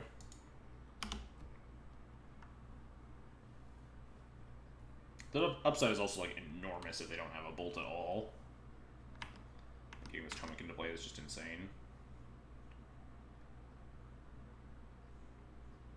Yeah. The classic flip off of lightning bolts. So much for that plan.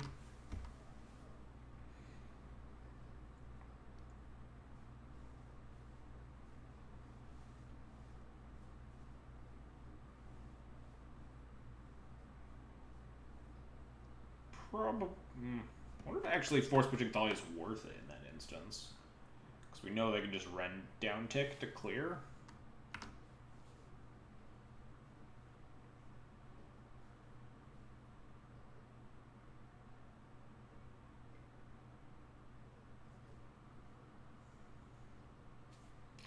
Probably supposed to just let this resolve.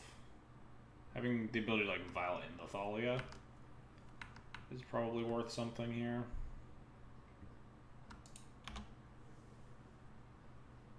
There's a chance that waiting until Krakus up is better, but there's also a chance my opponent like has a Wasteland, so it doesn't matter, or like just kills me and I really need to get something to play this turn because we're like already really far behind. Like if I just ported last turn, then like that's also really bad here. Second Force of Virtue. Alright, I'm in for Brimaz here. I don't know if this Bolt anymore. They have 4 cards in. We could also like Thalia if we have days. They didn't have days for my Tomac though. I think we're just slamming this Brimaz and crossing our fingers a little bit here.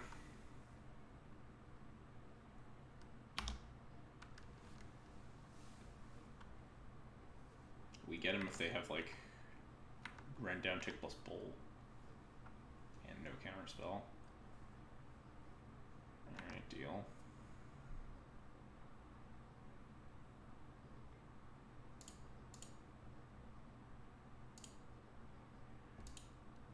Please don't counter this. I would love to keep my Burmaz around. Got him. Got him.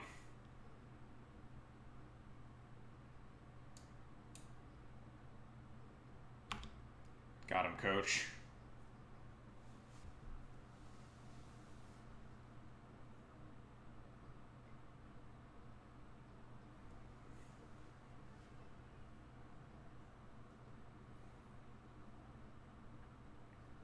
Force of Virtue OP.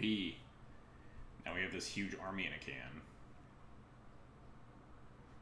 How big is Goyf right now? Artifact, creature, instant land, 4/5? Oh no, 5/6 now because there's Ponder, so Goyf still very bad for me.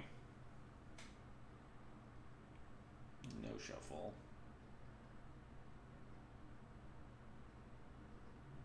Got like 6 or 8 removal spells to draw into. Try to beat a Goyf. Oh, thank God. That's super beatable.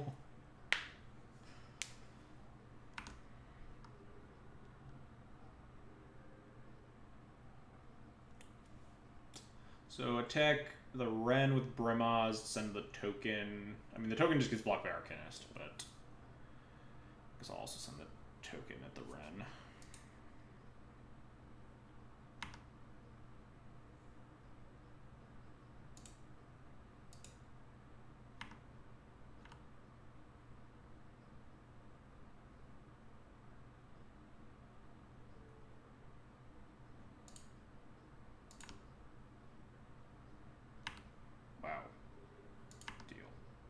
I guess, yeah, setting the token. Yeah, that's actually right. Attacking the run with both was right. Because if I attack their face, there's a chance they can keep the run around by chump blocking with Arcanist, if that's what they really want to do. The Delver is putting me into like a really awkward damage race, though, which is mildly concerning, to say the least. I think playing on Giver here is fine. If they want to attack with Arcanist to bolt it and then just get their Arcanist eaten, that's very fine. Burma's is also a very quick clock to hopefully race this Apparition. They might also just catch this Arcanist to bolt my face. Oh, catching an Arcanist to ponder. Interesting. How's Giver been? Giver's been pretty good. Having 2 toughness has been important in a lot of instances. I have obviously gotten like punished for not having Mother of Runes in certain instances, where like Mother of Runes would be better, but in a lot of instances I've been impressed with Giver of Runes.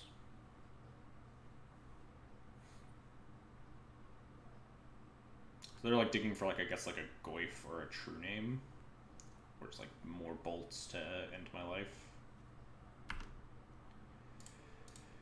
I'll just double block. I mostly want the 2/2.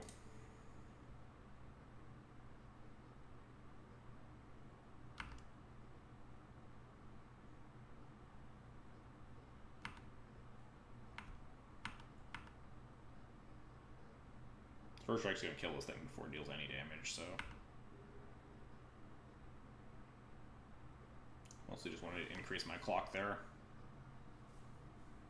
Wasteland my Caracas. Play True Name. True Name would be a little rude.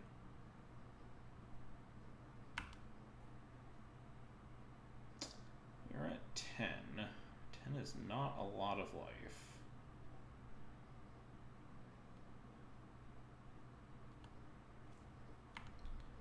What's my plan here? Draw a removal spell would be nice. It's not a removal spell.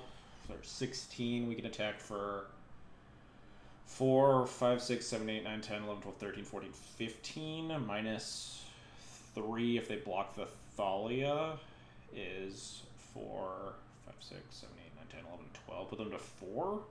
And we're alive through a bolt. They'll probably block the Thalia, but I think blocking that's fine and just deal damage with everything else. I think I'm just attack all.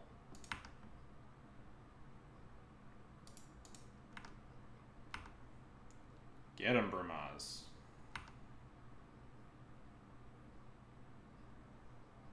Let's get the Thalia Pro Blue. Then I miss more damage with the Giver.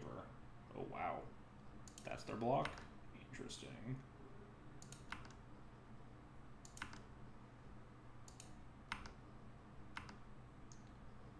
Interesting. We're dead to, like, Bolt Ren or something. We're dead to a bunch of stuff that we can't beat.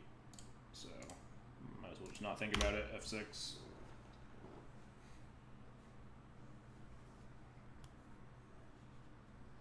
I guess we're not dead to Bolt Ren because they, like, it costs 1 million mana. Yeah. I mean, if they block Brimaz, then, like, just made the super correct call of just smash with everything. But I don't think blocking Brimaz there was correct. Saving 1 damage and, like, not clearing, especially something like Thalia, seems huge. There's a chance that, like, maybe not attacking with Giver is the right call. They'd be at... Assuming they block the Thalia and then I Pro Blue, they take... They would have just taken... I don't want to do the math, but they probably would have still been dead the next turn. Because just, like, having the Thalia in play makes how many outs they have so much lower, especially with, like, the port. They can't, like, double bolt me or, like, bolt Ren and 6 me or whatever.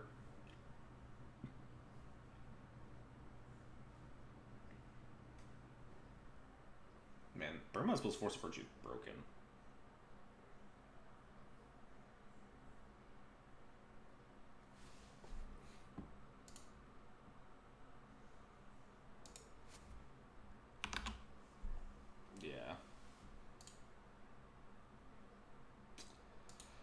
They probably should have blocked the Thalia, and there's a chance I should have just, like, not attacked with the Giver, because Thalia was turning off more of their outs.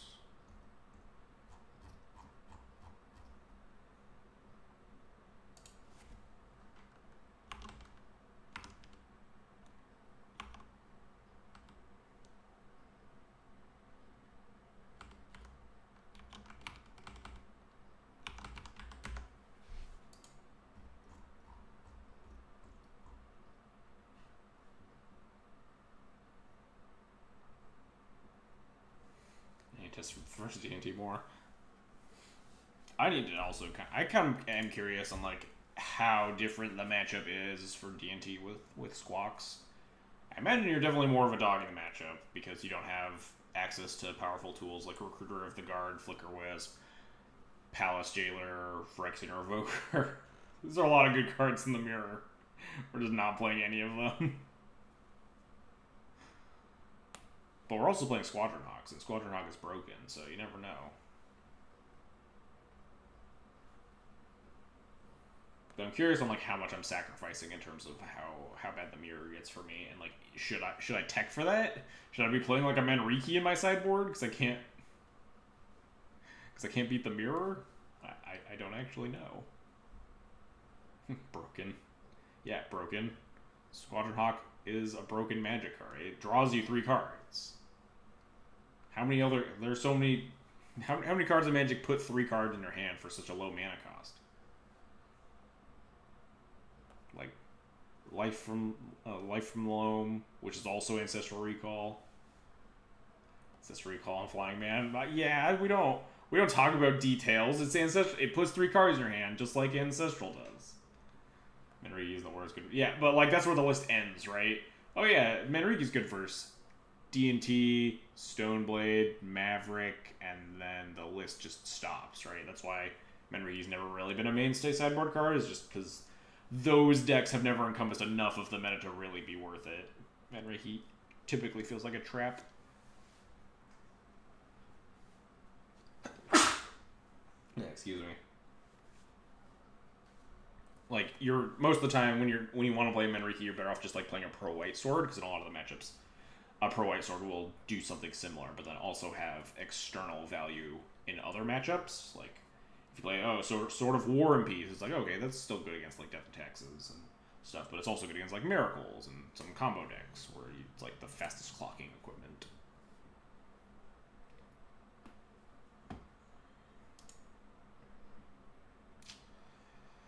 Man, there's like no world I keep this hand, right? I mean, we live in a world of a lot of Delver and like Red Prison and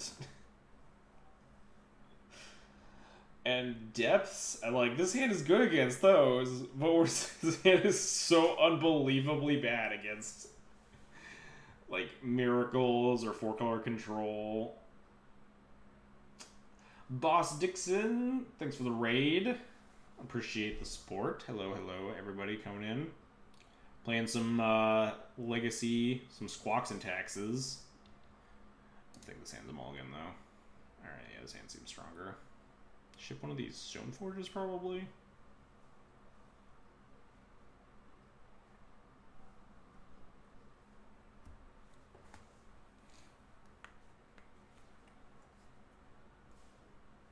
The Terminal Vial is really good, but I don't think Terminal Vial is good enough to keep that 7. That 7 seemed very suspect.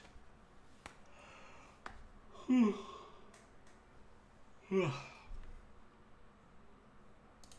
also mulligan to 6. Oh, hang on.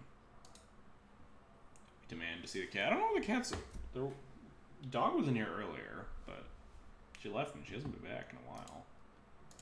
Go give her runes. Give some runes. Oh man, the mirror.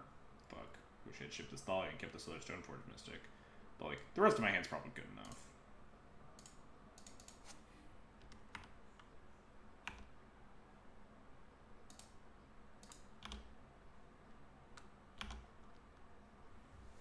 The cat is the real star of the stream. That's very true.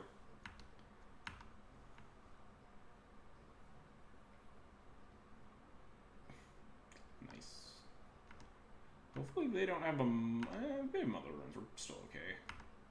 Hopefully they don't have like a Wasteland. That would be bad. Passing the turn.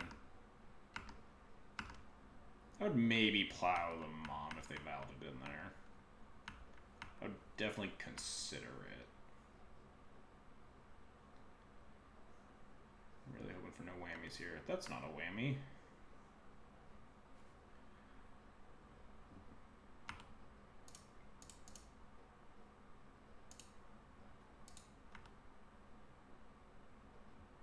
Doesn't is happening. Although they could have a plow. Like if I try to pro at my Mystic and they plow it in response. If they had Revoker, they would obviously not let me get to this point. So I could pro white first, and if they plow in response, I can put in my sword and call it a day. That's probably the play.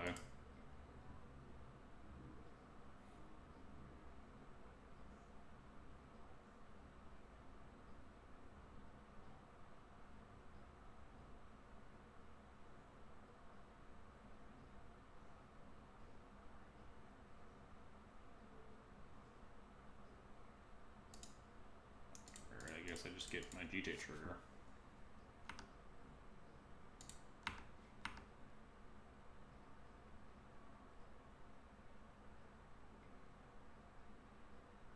Oh no, it's the mirror!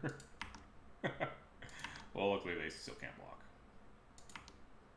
What did they pitch? Oh, that's all, yeah, fair. Oh, they were getting it in place so I couldn't, like, ping their things down as effectively.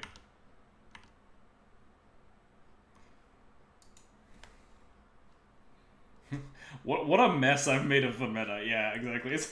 It's actually hilarious how much havoc I've wreaked. I wasn't even playing around like Force of Virtue existing. And suddenly just like everyone's just playing Force of Virtue. Now I gotta play around this fucking deck. Oh, my opponent's playing a spicy one.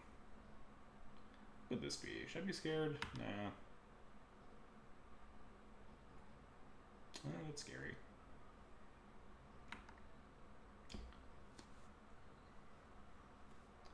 They like jailer me. Could we beat a jailer? No, because we couldn't clear everything. Plow one thing, ping down another, but we'd be attacking into like a 2/2.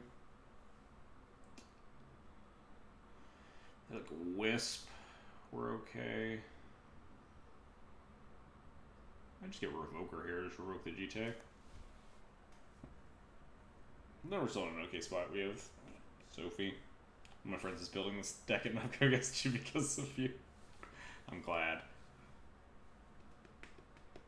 Is that Soldier Stompy I spy? I don't think so. They have Aether Vial in play.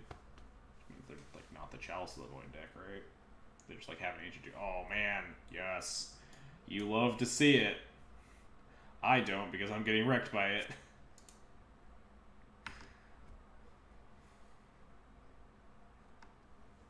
It's time for the squad. Oh yeah, sometimes the decks like can play out one of Flex Ancient Tomb. I've thought about it in my Squadron Taxes list.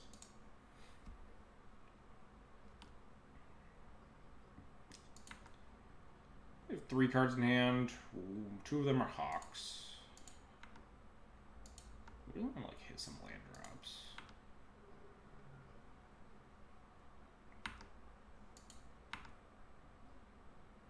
These are not land drops. These are like the opposite of land drops. Am I supposed to cast my Thalia here? No, it's so bad against this Crocus. Fuck. But like we can't actually do anything else. We hold up our Sword Supply shares and plow a fucking Squadron Hawk.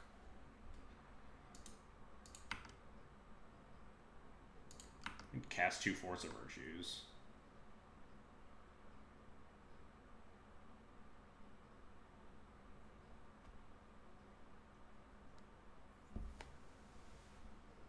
You should make them bounce the Thalia and then cast your forces. I don't like that. I'm not, like, in a race, I don't think. Don't think wasting my GT counters is where I want to be. I think I'm fine just stockpiling GT counters.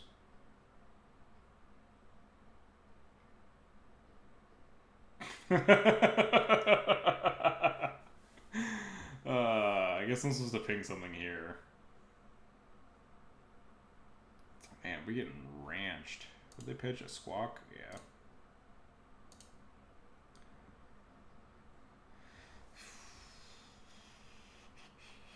So, like, ping this Thalia. Then I can cast my own Thalia. No, then I can't cast my forces. Maybe I do want to cast forces now that I don't Just Force of Virtue is surprisingly good. Yeah, Force of Virtue is good against GTA. That's one thing I found. I played the Stoneway matchup a couple times. I feel like an idiot when they like have a Flicker Wisp for this Recruiter of the Guard.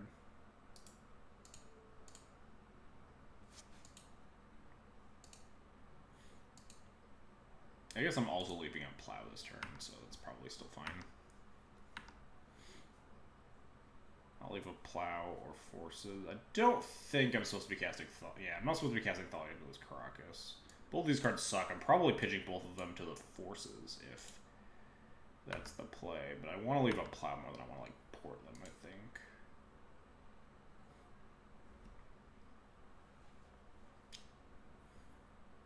The last card I need is a Squadron Hawk, so, like, there's a chance we can just race this with the GTA.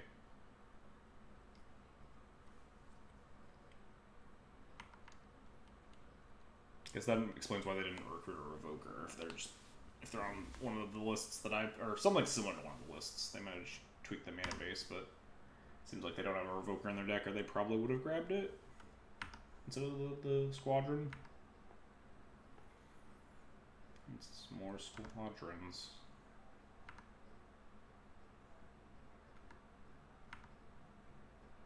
I'm supposed to just like plow one of these stupid things. Probably. I'm not getting better targets, and like we want to cast like Sword if we untap or something.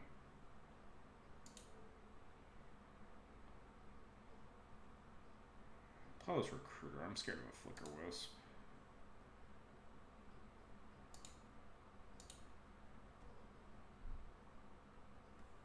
I guess the last card could be Flicker Wisp, but we just get like super wrecked here.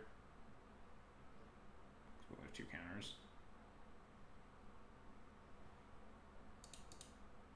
Should have done this in like upkeep if this was what I was gonna do. It's like the worst time to cast Swords of Plowshares.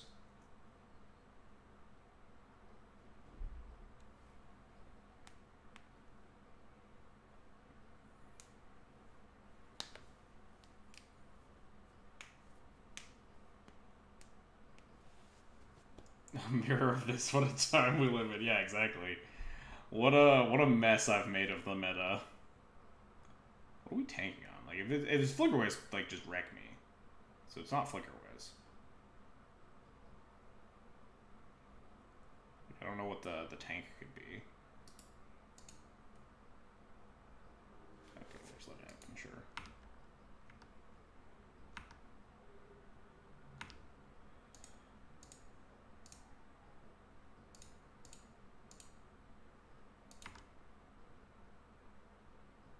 That's a land. Let's me cast Sword.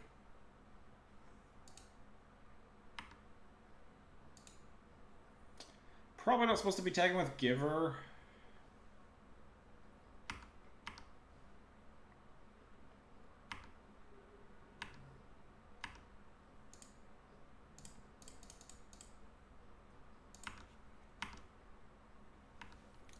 Alright, looks like we're stabilizing.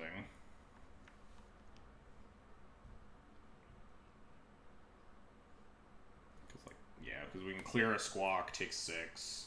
Next turn we can equip the Sword, attack, clear another Squawk, and we're like totally fine. Whew. That was interesting game 1, but it did play out similarly to game 1 to the normal mirror, where like the person that gets the GTA line is generally the winner, but Force of Virtue definitely does throw a wrench in that plan a little bit. So let's just cut all these Thalias, play these, cut like Tomics maybe? I think Brema, so obviously both Tomic and Bremas are not great against Caracas. But I think Bremas has higher upside if there's no Caracas, like the Force of Virtue beatdown plan is pretty strong. Do Elf Stomp on the Squawk's wall. You're playing about the same amount of cards that matter in terms of none of your cards matter because you're gonna get wrecked. So I would definitely say that Elves are still gonna wreck the squad. Like I've done nothing substantial that has made the Elves matchup better. Like none of the changes have affected the Elves matchup very much. My sample size of 1. I played against Elves once as Squawks and I beat it. So obviously the matchup's super good now. More flyers is like this deck doesn't even have like more flyers, right? We cut all the flicker wisps. Flyers are 2-drops now, I guess. Yeah, we cut all the revokers. We're playing Containment Priest again. Like Canonist was usually better than Chalice. Anyway, I think what did I say? Playing Tomic or playing Brimaz is probably better than playing Tomic just due to the Force of Virtue. Still hate Containment Priest. Maybe Containment Priest is more worth it. If the meta is like, I know my opponent's not playing Flicker Wisp, if Anthems want to run Humility, Humility's a lot of mana. I was playing a squad Stompy deck that played Humility. I'm going to bring in Kata here. Kata seems like kind of miserable in the mirror. I've never brought it in before, and I have not reassessed my opinion for having squad. Is this hand a keep? This hand's like kind of close to a keep. It's probably really... Yeah, this hand's bad. No, this hand's not keep. Alright, this hand's better.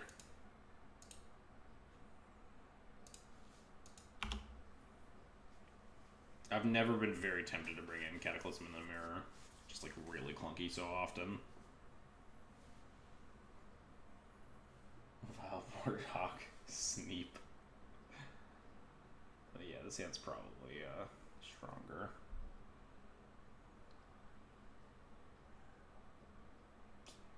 Probably not supposed to blind Pithing Needle here. It's nice to have that, especially because the new meta mirror just has like so many less answers to artifacts.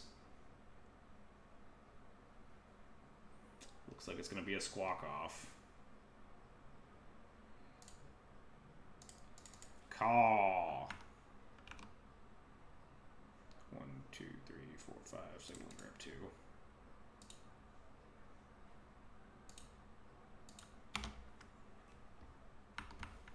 Come on, attack. What could go wrong, opponent? What could go wrong? Wow. Coward. Am I supposed to gain an extra life? Probably not. Opponent fears the retribution. Fears the force of my virtue. Alright, now they're going to attack me. And also have 6. Plowing Squadron Hawk has to just be like the least appealing thing in the world, though. Probably just feels so bad if your opponent just like Ancestral Recalls. DRP Zhao, thanks for the follow. Appreciate it.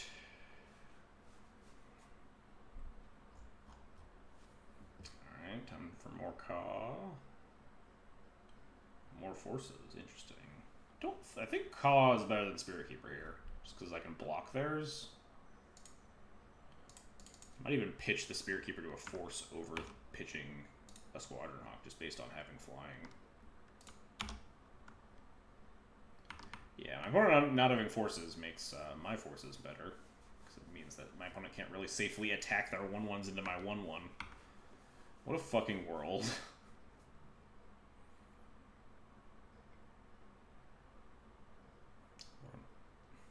Oh no, that's scary.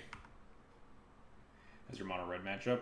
That's one thing that has been on my mind. I have... Oh, wow.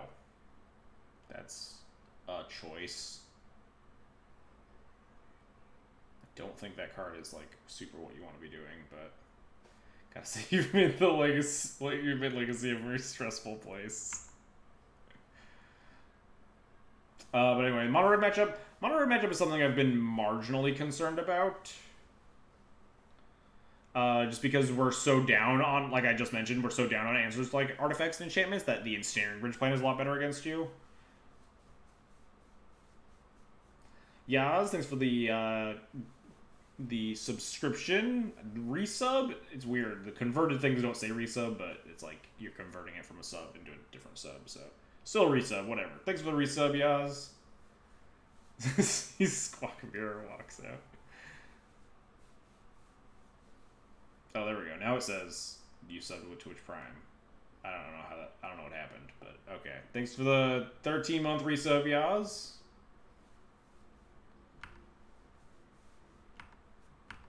I have no Flicker Wisps to punish this on thin ice. What a shame. Opponent aggressively 1-for-1ing my Squadron Hawks. Does not seem like a super strong game plan.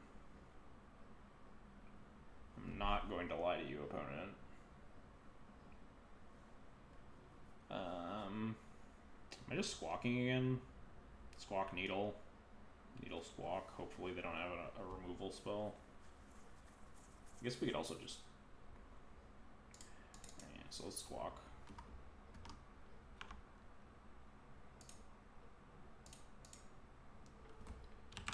Sword of Fire and Ice.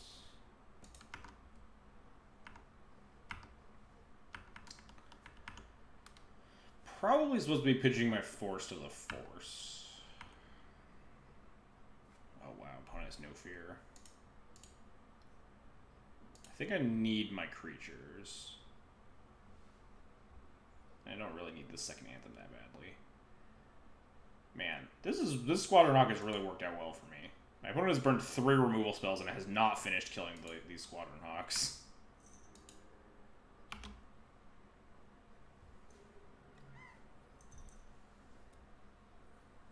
Wait, the Council's Judgment of Squadron. Oh no! Fuck, now we might be dead. We can't beat that. Oh, they have Sword of Light and Shadow. Fuck, they have Sword of Light and Shadow. That's not good. Probably better for me than Jite, though. I mean, we're probably still pretty boned here. Cat is here.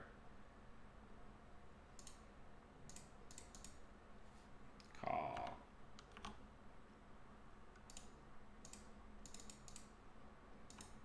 Whatever noise a Hallowed Spirit Keeper makes.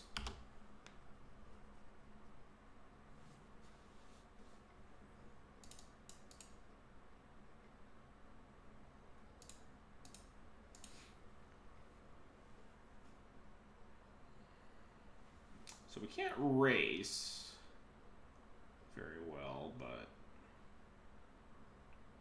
we're not, like, under a huge amount of pressure. Like, if they're attacking me for 3, we're attacking them for 6. But, like, they're doing 6 life point swings anyway. Do swing tickets have any noteworthy medical issues I like to get when I move? Not really medical issues, but, like, you do have to, like, bathe them and stuff more often than traditional cats, because they, like, build up oils on their skin, and they don't have, like, fur to absorb them. It's like bathing is a big thing. That's, like, the only real key difference. Like, clean their nails more. Because, again, no fur. That's my first time here. I love your cat. Thank you. She's a very good cat. Do I plow their Squadron Hawk? So they don't get their Squadron Hawk back with Sword of Light and Shadow after they chump block? They could also chump block with Stoneforge. Then I could just stop attacking with Spirit Keeper, though. Yeah, this kind of sucks.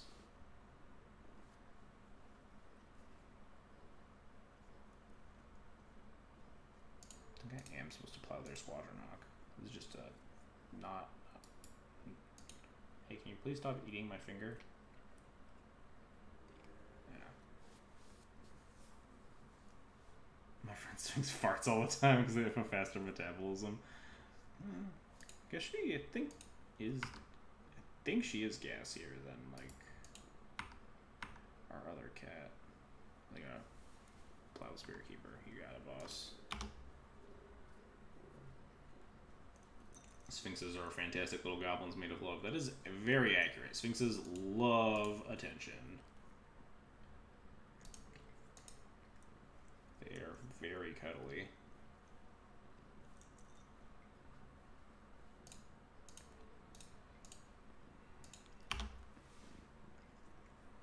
Alright, so my opponent beating my face in. Faux show.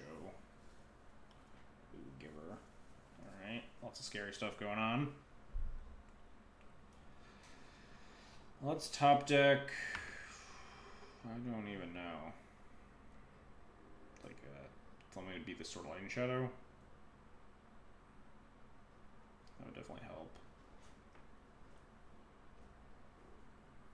Yep.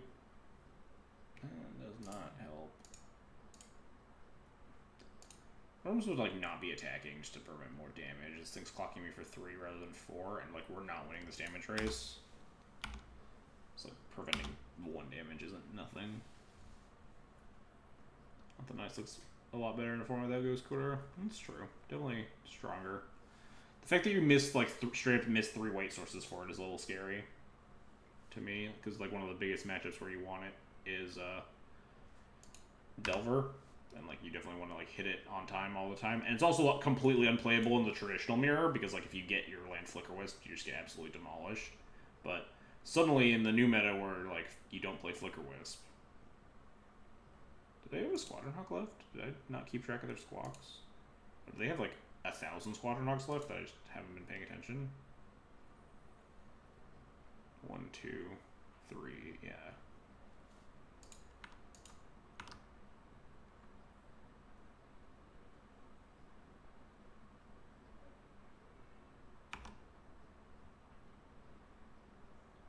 These draws have not been good.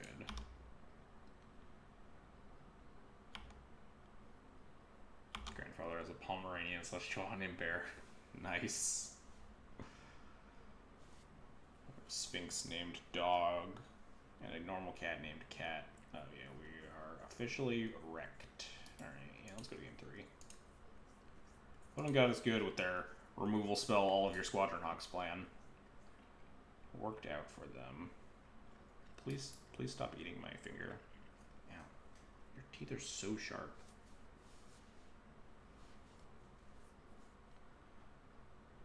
Again, I still think Brahma is probably stronger than Tomic. All these cards are so bad.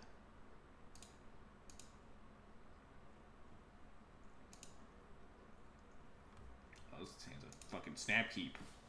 Infinite Squadron Hawks, GT, we got everything. Removal spell.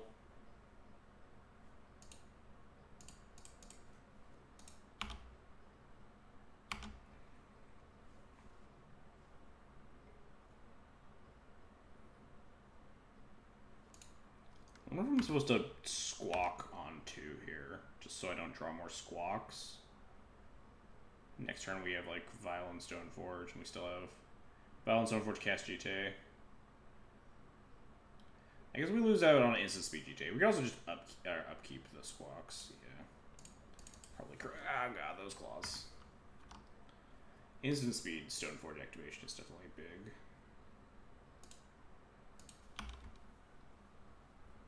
I should probably just set a stop in my upkeep here.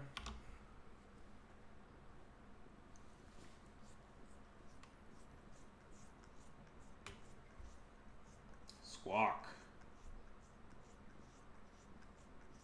So we're going to put in a Squawk, play our land, pass the turn, have Plow plus GTA up.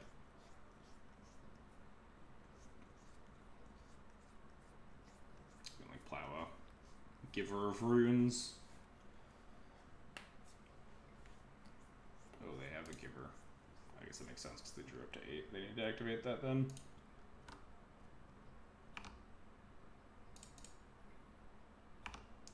Call.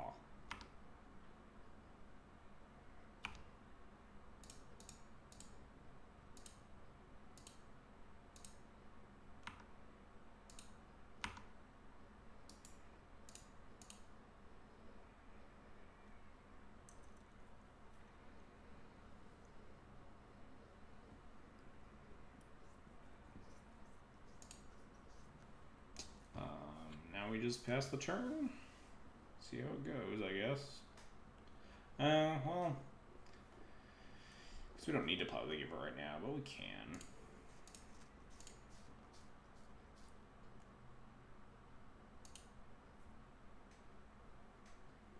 Basically, Ancestral Recall. Yeah, exactly. Both of us have Ancestral Recall this game. Force pitching Squawk to gain an extra life? I don't know how I feel about that. Force is like a combat trick. It's like a pretty big blowout. I don't really think the extra life matters a lot in this matchup. Force is a constantly free combat trick that you have to play around for like the whole game is pretty obnoxious. They're down a Squawk. Recruiter. Yike. Well, they probably have like Relic Order, but we can beat that because we have another plow.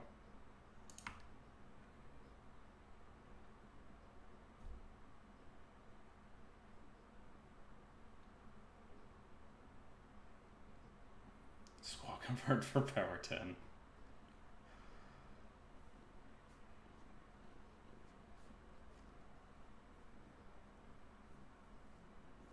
Yeah, I imagine if they're playing the Recruiter build, they probably have a Relic Order in the sideboard that they go grab here.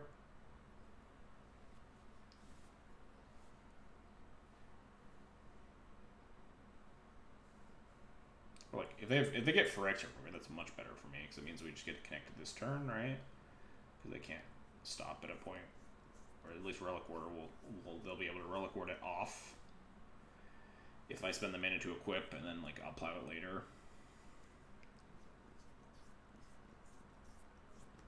Yeah, I got a Relic Order here. Caw.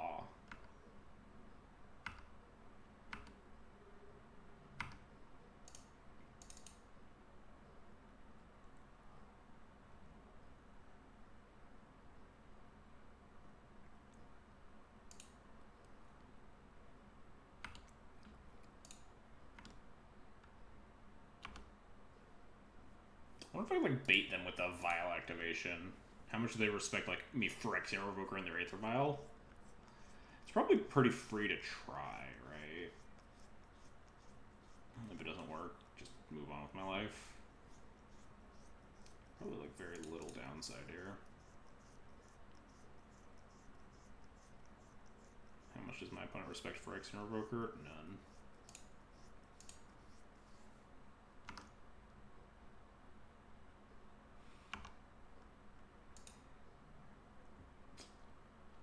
Probably just have to like force the action here. Modern V Revoke Legacy being harassed by birds. Love it.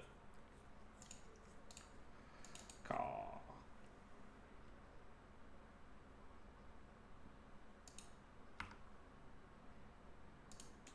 Punch him for one.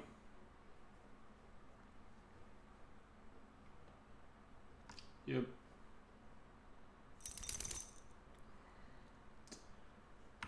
Let it resolve. Is there a world where I let them untap? Probably not. I'm a little scared of Flicker Wisp in the Recruiter build, so I probably just need to kill this before they untap.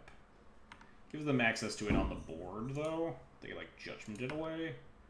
And then, like, a pretty heavy not favorite in this matchup. Maybe I'm supposed to just, like... So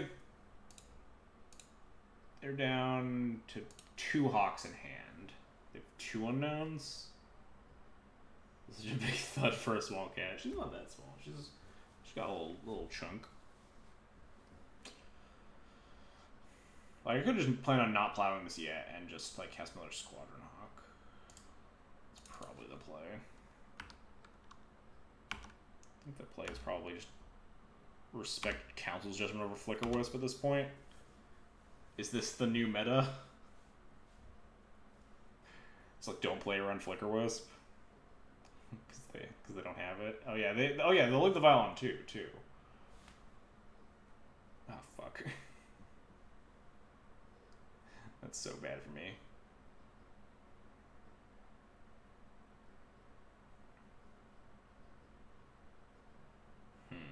Now what's the play? Do I double block the bird? Probably not. But we just like can't connect now, right? Because they have their GTA Online. Probably just did. So we need to incentivize them to like proactively use their GTA counters for some reason. As our only method of winning. If they just like ping off Squawks right now for no reason. If we had like a force, that would have been nice. Save our Mystic. Mystic would be an 0-1, never mind. They could still stop Mystic. Oh, nice. This is what we wanted. Come on, kill the other one. Yes. Alright, we got a chance. Their hand is Squawk, Squawk. Something.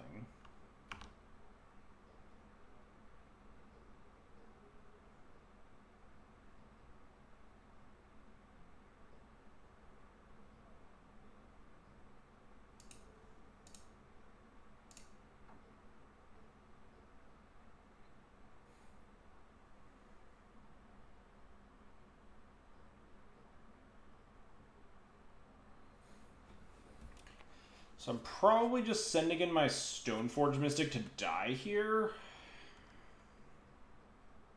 Has league so far. Pretty good. We're 3-1, playing game 3 of the Squawk's Mirror here. So they get to make... Are they down another Squawk? I forget. 1, 2. No, they still have 2 Squawks in hand.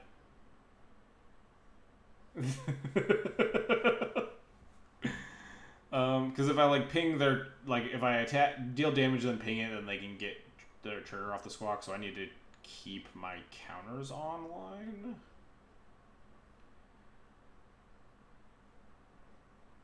This is the world we live in. It is indeed. I think I'm just sending in the Stoneforge to die.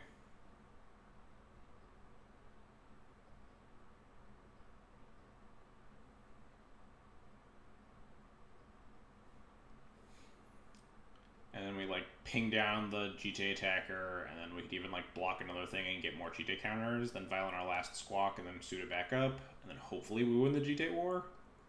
Oh, opponent says, yeah, I played that poorly in chat. Yeah, opponent was not playing around me getting my GTA back.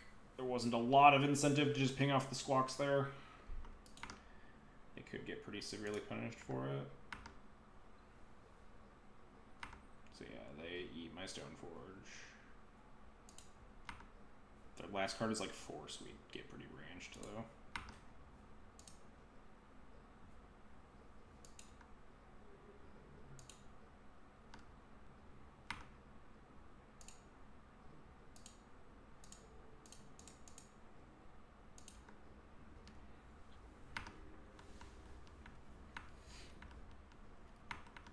Or if they like draw a force here, that would also suck.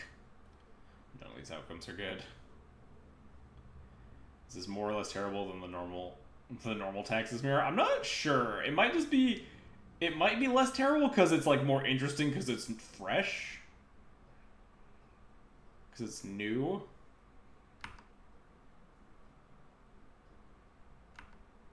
It might secretly just still be terrible, but I don't know. No attacks, huh? How do GTA triggers work? AppNap, active player, non-active player, so I'd get my GTA triggers first. I was wondering if I can just eat this recruiter and not just ping it down, because then I just had trouble getting my GTA back online again. Is GTA weaker in the Squawk's Mirror because of 40? Yeah, it's definitely a more interesting fight, to be sure. Because then, if I pump my guy to a 3-3 and block, I'll go to 3 counters. They get 2 counters. And then if they try to equip to another thing, I can ping. And then if they ping my thing, I'll... Wait. Then they'll... Actually, no. God. This is so fucking obnoxious. They still have a Squadron Hawk and Suddenly in hand. I'm running out of gas.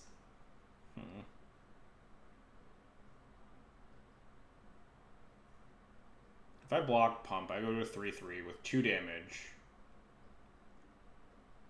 Go to 3 GTA counters. If they re-equip to another thing, I guess I don't have to ping then, right? I can just untap ping on my turn, and then my Squadron Hawk is still safe. Because they have 2 counters left. Oh no, that Squadron Hawk wouldn't be safe. Play Dark Ritual, you don't give up this stuff. Because my Squadron Hawk would be a 1-1 again. I think I just have to kill this. Not 100% on this.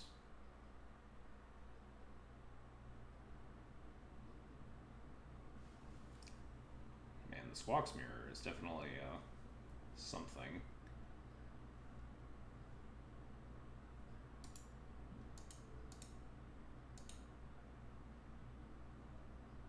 Flash near other bird and kill a deny them counter, so that's actually not a bad play. Killed my own bird, keep a GTA counter on.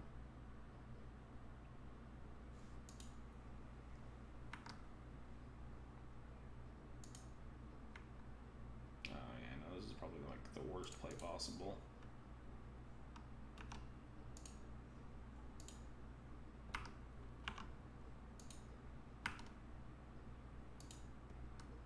I'm a little concerned that they take this Violet to 3 when they still have the Squawk in hand. Might have counter punted here. Just top deck the Council Judgment, make my life easy. Is it safe to call this pod racing? Certainly close.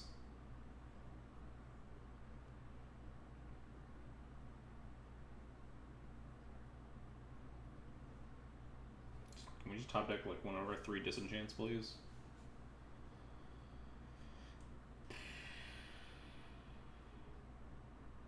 That's not disenchant. It's another creature, which makes a lot of creatures, which doesn't suck here. If I punch my Squadron Hawk into theirs, they get counters first, and that does not work out for me.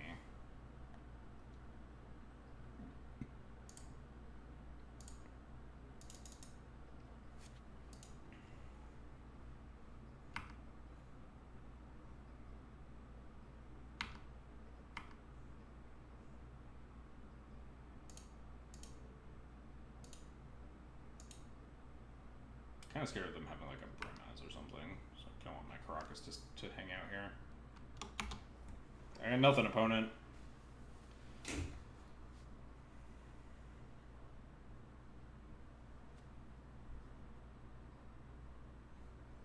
think the play might have actually been to... God, what is this? Fuck.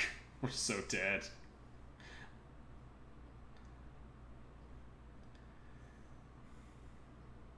Still just ends up being an equipment war.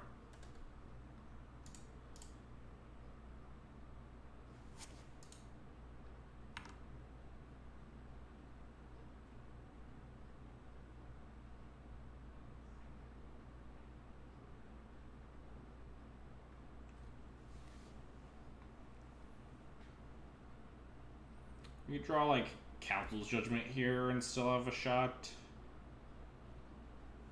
I think Council Judgment or Seal would still get us out of this. But we don't have a huge amount of draws here, that's for sure.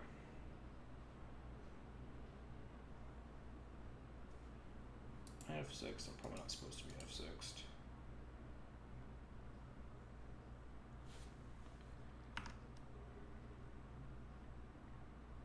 So I get my counters first, but I don't think I want to use them. Because I need my counters to make sure that I get more counters.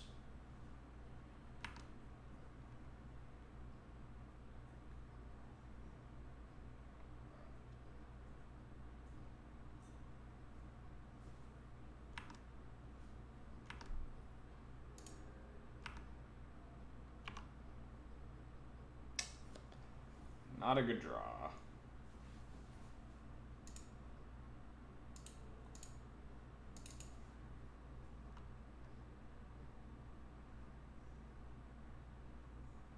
Please ping my Spirit Keeper to death. Please.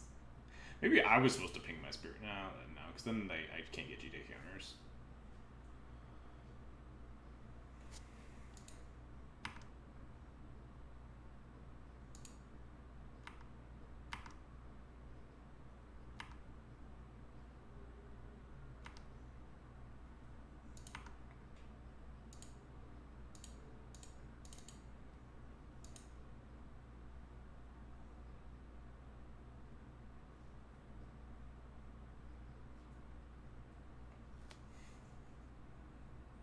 So they need to ping my Squawk in response here, I'm pretty sure.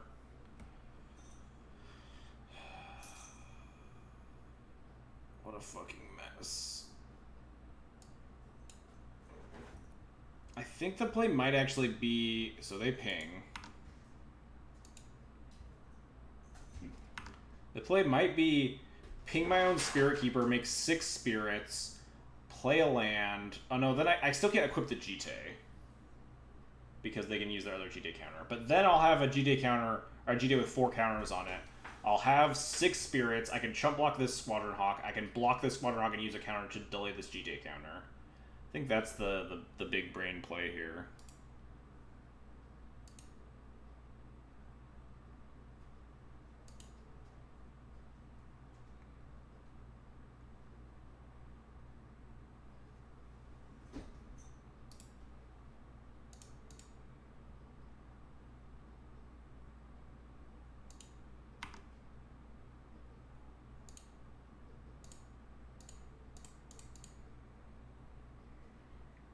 Oh wow, they let that one resolve? That's super good for me. I think they needed to ping that other spirit.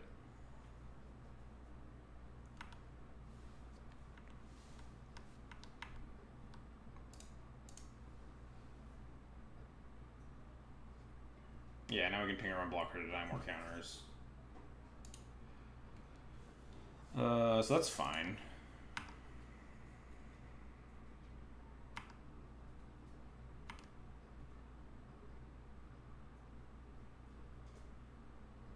Hey, stop that, cat. Hey, hey.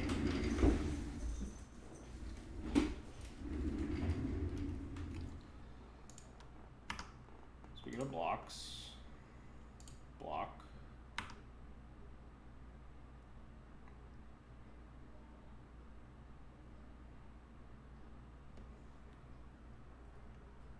What a fucking wild game. I kill my spirit. They can move their GTA onto their Squadron Hawk, though. Then what do we do?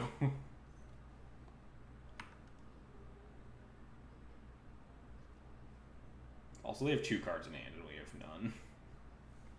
Which is like just constantly a threat. Yeah. This is the big brain plays for my opponent here. We draw something sweet. That's not sweet. Oh, deck. Can I draw something good? Why'd you just kill your spirit? So they didn't get GTA counters. If they dealt combat damage to my spirit, they would get 2 more GTA counters. So if I attack with my spirit, they block with the hawk. I can't do anything. We both would just get a bunch of GTA counters. So I don't think we're in a good spot here. I think we're in a holding pattern for like 1 more turn. But they get to just keep wasting my GTA counters by attacking with their GTA creature, and I think we're still just sitting here delaying the inevitable. If I give them 3 counters, then we just die, right? They can ping off a bunch of my spirits. Yeah, the Force of Virtue is definitely like crushing me here. Would love to draw on a Force of Virtue this turn. I think I just have to pass.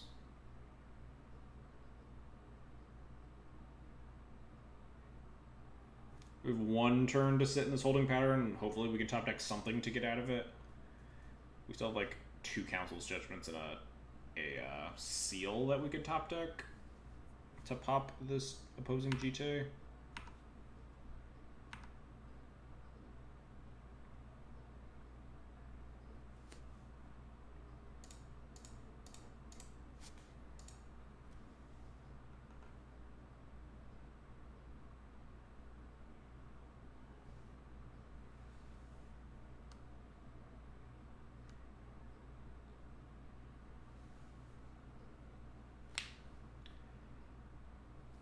How does the background mechanics work for blocking with your Squadron Hawk and then killing your Hawk with your own GD counters so they don't gain their GD count? What do you mean, how do what background mechanics? It's just how combat damage works, right? You can't do combat damage to something that's not there.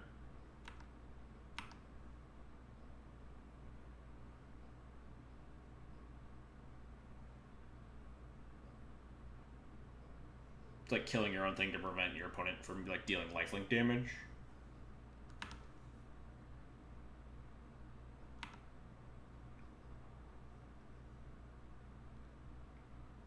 This block doesn't seem very safe, right? I get more GT counters.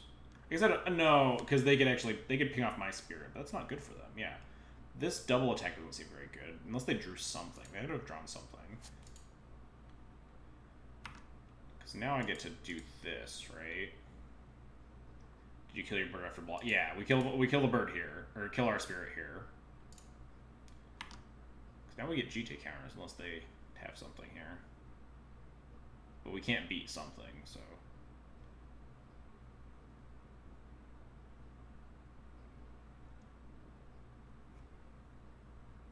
Yeah, I don't know what would have made this attack good. This just like gives me more GT counters. And it taps them out of a thing. Like, they could ping my spirit here with the last counter, so I still don't get any counters, but then, like, yeah. Like, make a flyer and then equip the GT to it, I guess. But, like, now I get to refresh my GT counters if this is the case, right?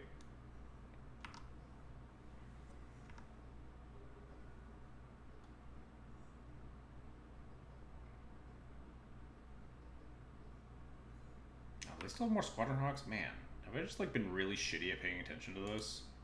I just always miss the fourth one. But yeah, now they get to equip the GT to the last Hawk. So I guess that attack was fine. It killed an extra spirit. Still draw an answer to this GT and be okay. That is not too... no, that is too slow. Because we can't stop their GT now. Yeah, that's one turn too late. If I equip an attack, they get counters, they can just clear my board, and then we're just super dead, yeah.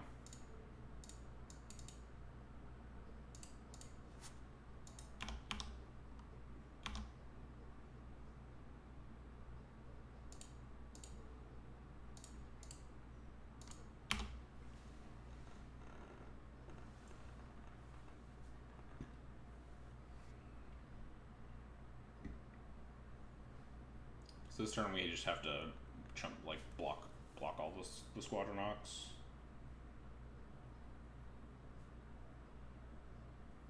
Yeah, they do need to waste their counters to kill the Giver of Runes, which is like might do something, but I also have to lose both my I have to lose 2 spirits here. Oh god, what do they draw? Fuck, they do a Flicker Wisps. Alright, we're super dead.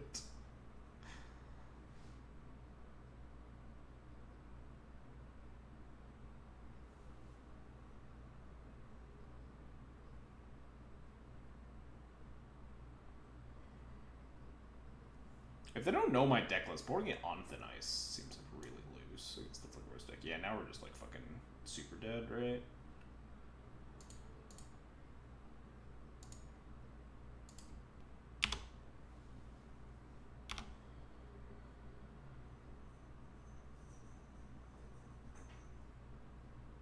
Yeah, opponent drew a touch better than me. Just like a couple more action spells.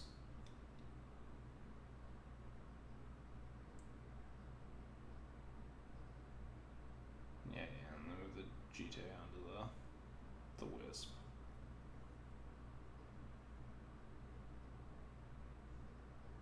Oh, they didn't?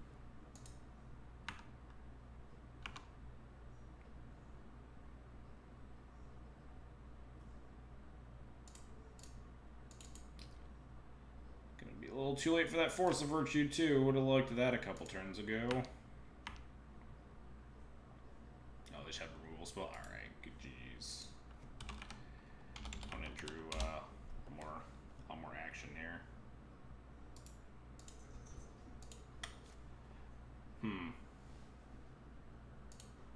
3-2, not bad.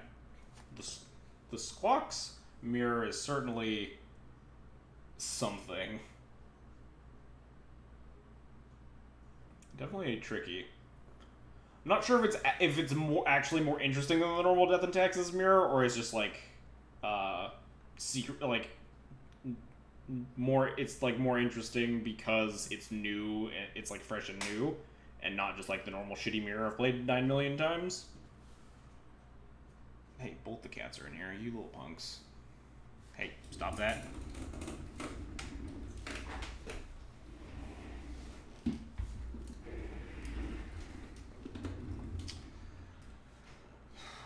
So, yeah, not a lot to draw out of that game. We just, like, drew a little bit more poorly.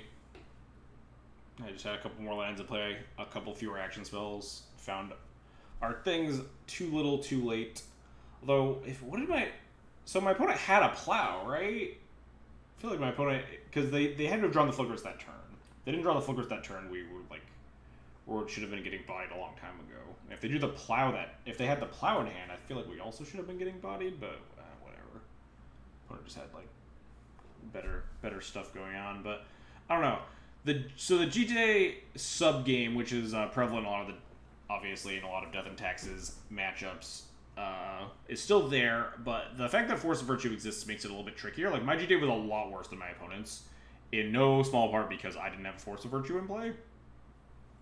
So that's definitely actually, like, some interesting sub-game going on. Although, I think I should have been, like, way further screwed, right? If my opponent had just, like, played around the GTA initially, because they, like, pinged off 2 squawks early on rather than waiting to see if I could remove their relic order and connect with my GTA. There's definitely certainly some stuff to be learned there.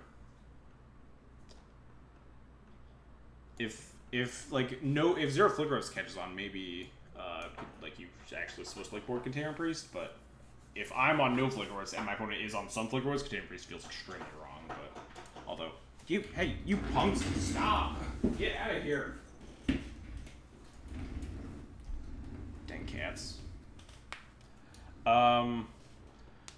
Yeah, I don't think Onthanize is like. So my opponent played Onthanize and Onthanized me in game 2. But like, if they don't know my deck list, I feel like that's like really, really bad boarding.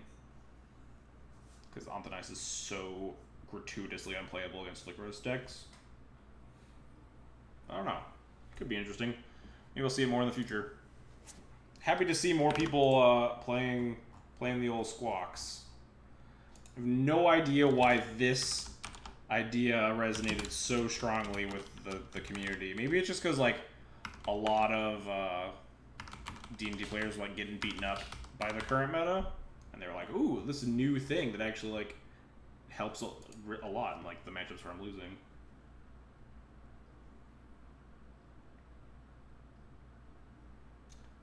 In our phase ending, all players receive priority before doing this because you don't need to hold priority. Just block normally and declare blocker step. And once your card has been declared as a blocker, you can respond to the phase ending. Yeah, that's what you do. You just go to declare blocks. You block it.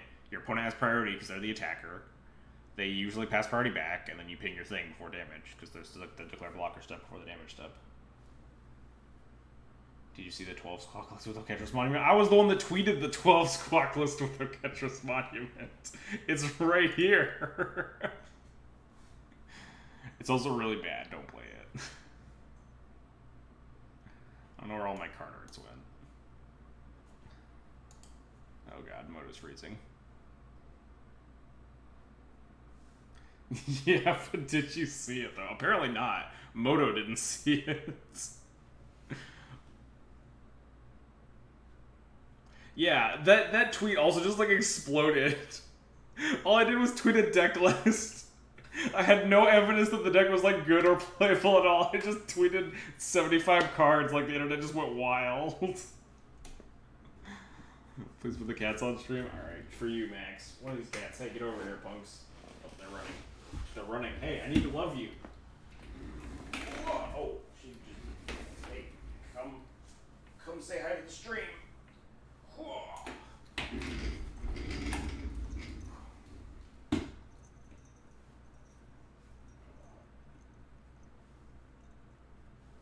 She's not happy. She does not want to be on camera.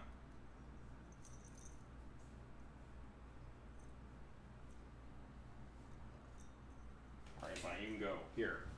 I'll get the one that isn't camera shy. I don't know if she's running too. They suddenly don't want to hang out. As soon as they're wanted, they're just like, no, I'm out.